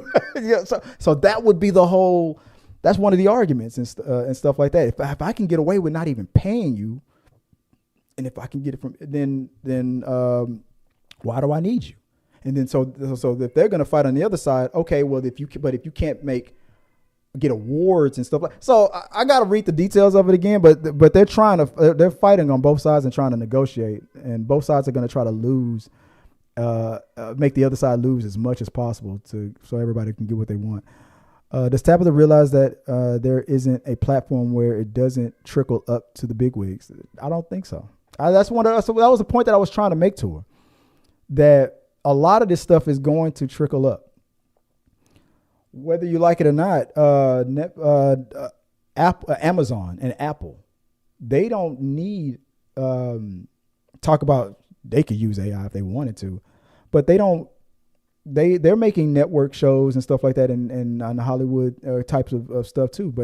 But just because if Apple TV Plus or if Amazon videos shut down today, Amazon is still the richest and Apple is still the richest companies in the world. They don't care. It's a fraction. They still making money, and the streaming thing is one of the main things that they're upset about. The fact that writers don't get money. Or actors don't get money from things that are syndicated to streaming network. They found a loophole around it. Since it's not network TV, I don't have to pay you because we don't get those commercials and stuff. It's not syndicated the same way. It's streaming, not syndication. I don't have to pay you shit. So so a lot of these companies are finding ways anyway to get that money. And you're right. I wish I'd have saw that in the middle of the conversation, but I was having so many problems with since I've been out of touch with the program for so long. I was missing a lot of what you guys were saying, but that would have been a good point to me to bring up to Dragon movie guy. These celebrities may not be able to promote their movies right now, but they can totally go on to raise money for charities to look good. We've raised $300K for X cause. Look how selfless I am. I mean, yeah, but we're only thinking about the celebrities like The Rock and stuff like that, like the way him and Oprah did their thing in Hawaii, and still got bashed for it, like because they were asking for donations from the majority of Hollywood. Is not what we see. Everybody's always, it's just like how people are always saying all of Hollywood is a cesspool. They're all deviants and they're all perfect. No, the majority of all the actors in Hollywood are that struggling young man or young lady that's working 2 jobs as a waitress and blah, blah, blah, because they are struggling to get roles and get gigs and break into the industry. And they're still trying to find their big break. The people that are razzle dazzle in our face, making all that Tom Cruise money all the time, is always in our face all the time, and that's what we feel like. And when people assume that's all of Hollywood, that's like 1% of all the actors. The other 99% are paycheck to paycheck, busting their ass and struggling and to make ends meet and working multiple jobs and have the same type of issues and stuff that I have and whatnot, trying to make a living. And people need to remember that this strike might not affect The Rock and Tom Cruise and Tom Hanks and Oprah and all these people at all. They can ride it out and like, we're good. I'm in my McMansion. I'm chilling. But the other 99%, I can't afford. I gotta move out of LA. I was dependent on that gig that the director called me and said I got the role, but we can't start, and we don't know when we're gonna start. There are a lot of they're doing gig jobs. They're doing Uber and stuff. They're doing whatever it takes to try to just make it through, and hoping that the powers that be will give in and give them what they're asking for. But in the meantime, a lot of those producers are hoping, and they said it themselves. Once they start losing their mortgages, once they start losing those homes, once their kids can't get those new clothes when school starts and stuff, those writers and actors, they'll be back. They're gonna be begging us to rip them off some more. And that's a fucked up thing, but they could win that. That's fucked up. Jon Stewart and The Daily Show were as left-wing as any show back during the 28 strike. And they went back to work while the strike was going on, and because it were mostly politics. They talked politics and stuff. Yeah, they have writers and actors and stuff. I know those dudes. And that's what Joy brought up. This whole crossing the line and scabbing. I didn't hear it about them, but at the same time, Twitter wasn't as popular and TikTok wasn't a thing back then. So maybe if it was, maybe we would have heard it as much, but. Where social media was then, where it is today, maybe we would have heard more of it. But you're right, we didn't hear too much about it. Tabs, turn that mic up. Can't hear her. Your mics are fine. It's just Tabatha who's fucking up. Peter Lang, he went to court and was found guilty. To my mind, just saying he was a good around me doesn't negate the crime. Exactly. Let's go going back to Danny Masterson. And Tabitha's point where she said, like, if a close person of mine, like, look, at least I know now that if I got this shit recorded. Now I got this evidence. So if I ever get accused of, if I go down for a heinous crime, she better be right there with that letter to have my back. Cause she said that she approaches everybody as if it's their own kids. If we're close enough, but watch, if it was me, watch. It depends on what I did. I bet she's gonna be like, nah, Chris, nah, you convinced me now. Nah, I don't think it's a good idea to write that letter. Like, no, you understood it when Ashton and Mila did it. And you said if they're approaching it like they might be blood, like they have a relationship that's stronger than blood ties. I'm like, okay, But I still feel like they still should have understood the optics of it. It wasn't a good look, especially if you have an organization that's all about stopping trafficking of children and minors, stopping them from being trafficked. And that's your whole, and then one of your, I don't give a damn if it is a blood relative, if your cousin of yours was arrested and was proven guilty. There was evidence, and there was like camera evidence, it was video, and it was in this computer and all that, of doing that. You're gonna write a character. Well, but when we were kids, he was a good guy, and he never did that to any of my children or his own, and this and that. Like that's not how you start that letter off. Now, what you guys said was 100%. The way they did not acknowledge the fact that he was found guilty. I mean. Is it possible that he could be getting framed and all this stuff? Let's say they believe that he was 100% innocent, that he was being framed. It still is not a good look, especially if you have charity organizations about that same exact subject. So start that letter, like you guys said, they should have started that letter better than that and acknowledge what the suffering that he probably put, because whether you believe it, he was guilty or not, what if he's guilty? What if he did do it? Like, I can understand you not believing. I don't believe he did it. Okay, but what if he did? You want to take that? I don't like putting myself in a position where I stick my neck out and it turns out you were lying to me the whole time. You got me because what if Masterson eventually confesses in prison or something, or later on, to like cleanse his soul or whatever, and go, I did that shit. I did that shit. What's Ashton and them going to say? So I got you guys to write a character letter of talking about how great of a guy I was when I was lying to you.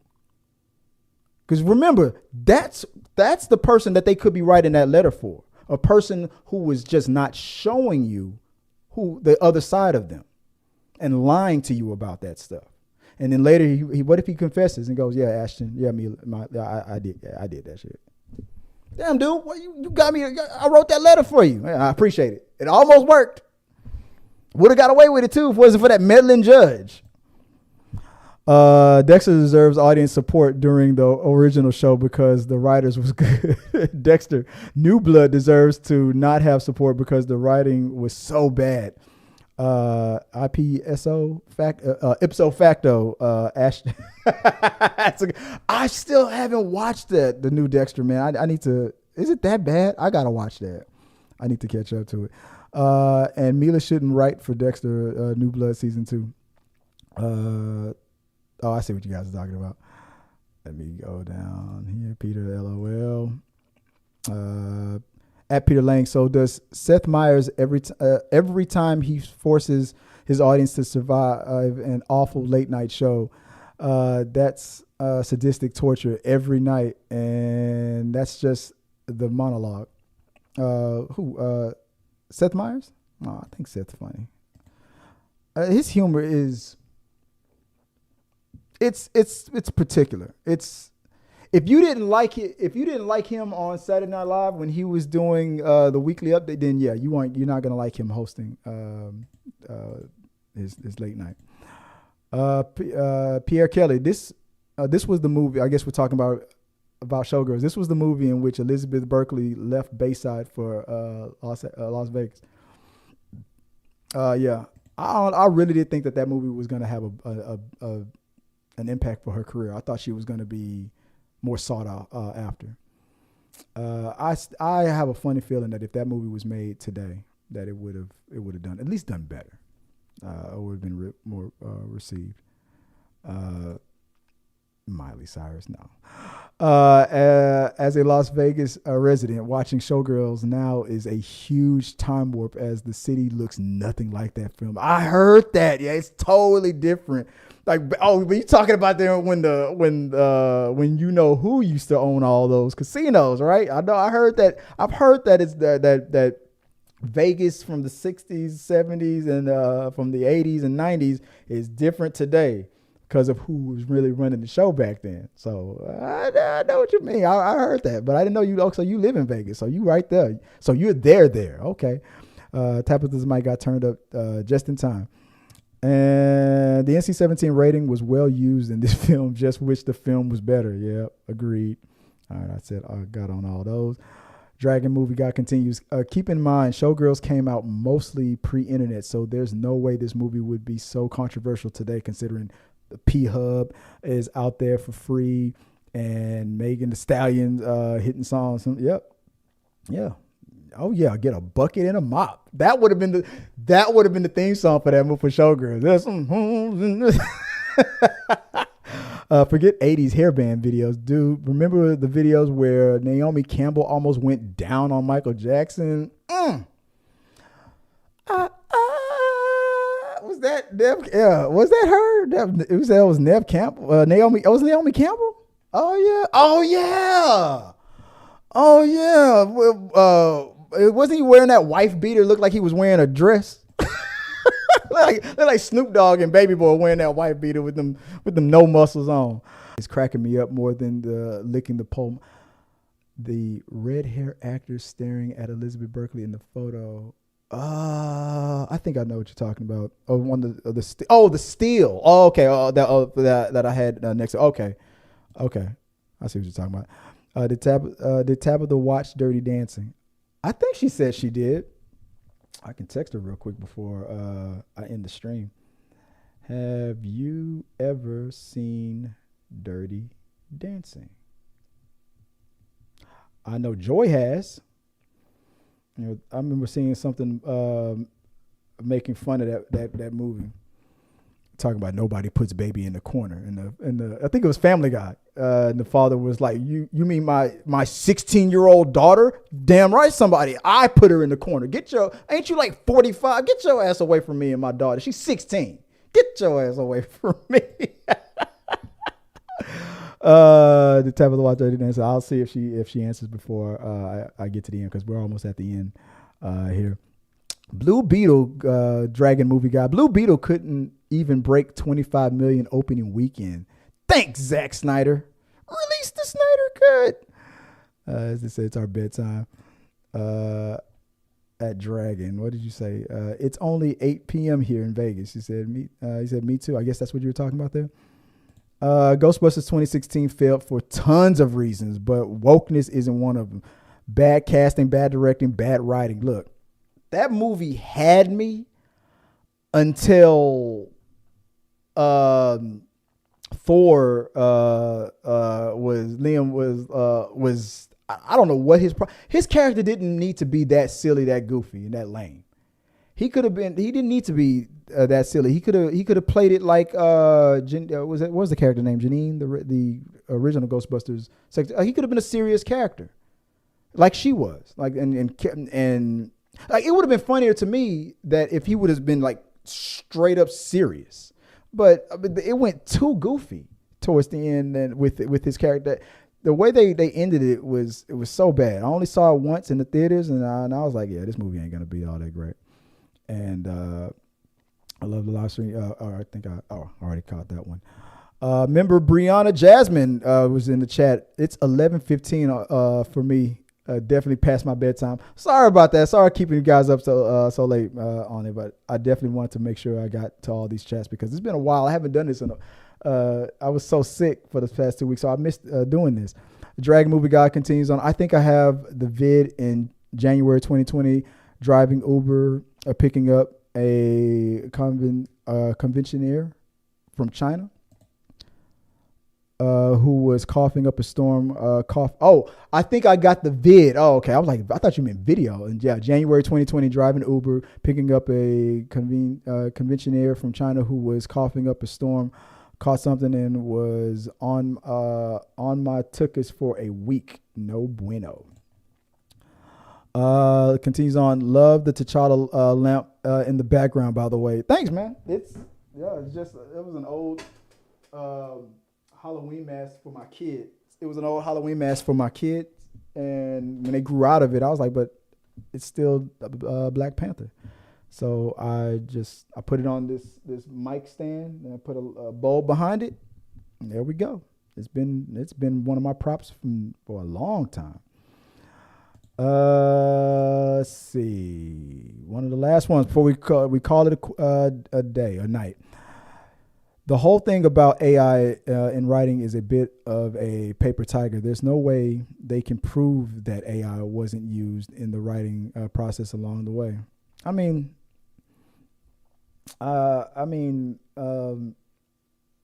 There's no way they can prove AI wasn't used in the writing process. To a certain extent, well, AI as of right now they can, because a lot of the AI hasn't perfected the element that it's like when you're watching a movie that's using special effects or trying to show a CGI human being. Your naked eye is so used to seeing people in real life and natural light to when we see it on screen and as a CGI character, something in our brain tells us there's something off about this. They haven't perfected it to a point where you can and as much as some people are trying to say that the Flash movie did a great job with Ezra, though the CGI was there, I could tell each and every time which Ezra was the green screen Ezra. I don't know what some people are saying that was was perfect Ezra. No, I could tell 100% almost in every shot. It was like only one or two shots where I couldn't tell, but every scene where they were in screen together, I could tell how one of them was off. I could tell when I saw it on the screen, big screen, and I could really tell when it came on digital. But something in your mind tells you that something's off here. And when you're reading a AI generated script, the AI will use some words and some phrase, some things where it throws you all like, that's not how a person would say something like this. So unless this is just a bad writer, this is probably AI generated. So I see what you're saying. Who's to say that AI wasn't used in the writing process of at some point a slippery slope of anything? Hey, I get it, because like I've used AI to write my resume and things like that. I used to use AI to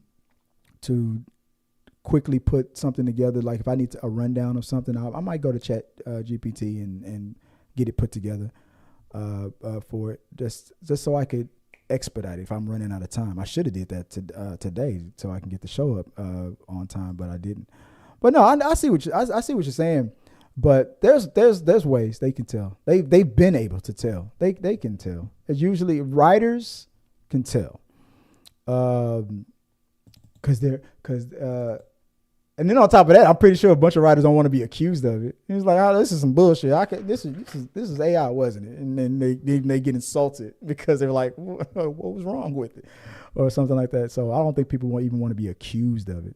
But I see what you're saying though. All right, guys, that was it. I ran down the whole thing. I usually on a Thursday night I don't run down all the chats, but I wanted to do it this time because I haven't done it in a while. And so I appreciate you guys sticking up with me for a long episode of the Rundown. Good night, keep calm, and watch the pool scene from Showgirls. Oh, yeah, I will. About to go. So, on that note, Peter Lane, you're right. Appreciate you supporting the channel, Peter, as always, man. Thanks for keeping me company to the very end. So for Peter Lane, to Dragon Movie Guy, let's see who else. Brianna Jasmine, channel members like Pierre Kelly. Appreciate you guys for keeping us company. Johnny Quest at the very beginning. Johnny Quest. This sort of behavior by police officers is why I don't agree with back the blue statement. These thugs in uniform aren't upholding the law. They're abusing their authority. My opinion about that is they're always talking about the few bad apples, but whenever a bad apple presents themselves, people still try to protect them. Like you want to hide behind the statement of a bad apple. This is a bad apple. Throw them away. Stop. Why defend them? You got plenty of good apples to pick from. Why? But each it's like each and every situation, the people are always taking it personal as if it's an attack on all. Every black person that I see on TV that commits a crime does not speak for me. And I can't speak for every black person. I can't. Even Tupac said that. How? I'd be hard. I can't be responsible for everything every black man does. I can't. It's hard. So if my uncle was a HPD officer, detective, now currently is the sheriff of Missouri City. He was elected sheriff. He has a long career in HPD. He worked for the mayor of Houston for a long time, and now he's an elected sheriff. I'm sure he believes in Back the Blue too. He's black. He's blacker than me. I'm sure he believes in Back the Blue. But would he? And I've seen him investigate cops. Would he protect a corrupt cop? I would hope not. I hope he's never done it. I don't believe he ever has. And from what I know of him, he never would. But this whole mentality of, if you can't have your cake and eat it too. If you admit that there's bad apples out there, when a bad apple presents himself, just like this Ashton Kutcher thing, don't put yourself in a situation where you might be protecting a bad apple.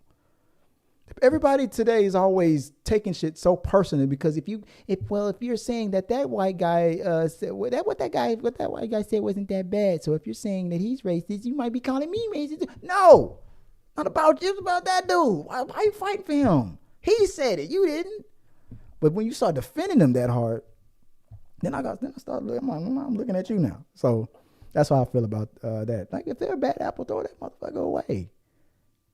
I mean, just because if a black dude committed a crime that he looked exactly like me, grew up like me, but he committed a heinous crime, I ain't gonna just they found that shit on CCTV. You guilty to the mug. Don't be trying to give me that Black Lives Matter. Hey, like, you going to jail. Your life matters, but you still going to jail. Like that we're talking about with Dexter. You only accuse the bad people. I'd still turn his ass in. I don't care. I'm not. It's a bad apple. Stop protecting bad apples. Throw that shit away. It's nasty. All right, guys, that's the show. Peace out and sayonara, motherfuckers. Until next time, have a happy, man. See you guys later. Peace. Hey guys, thanks for watching this video. I really do appreciate it. Hit the subscribe button, like, and comment your thoughts on this topic or any topics that you think that we should talk about in upcoming videos. Also, you can follow us at T3 Medias on Instagram, Twitch, Facebook, TikTok, Twitter, and we also have a T3 Media Studios podcast where we post our movie reviews and episodes of The Rundown. Till next time, guys.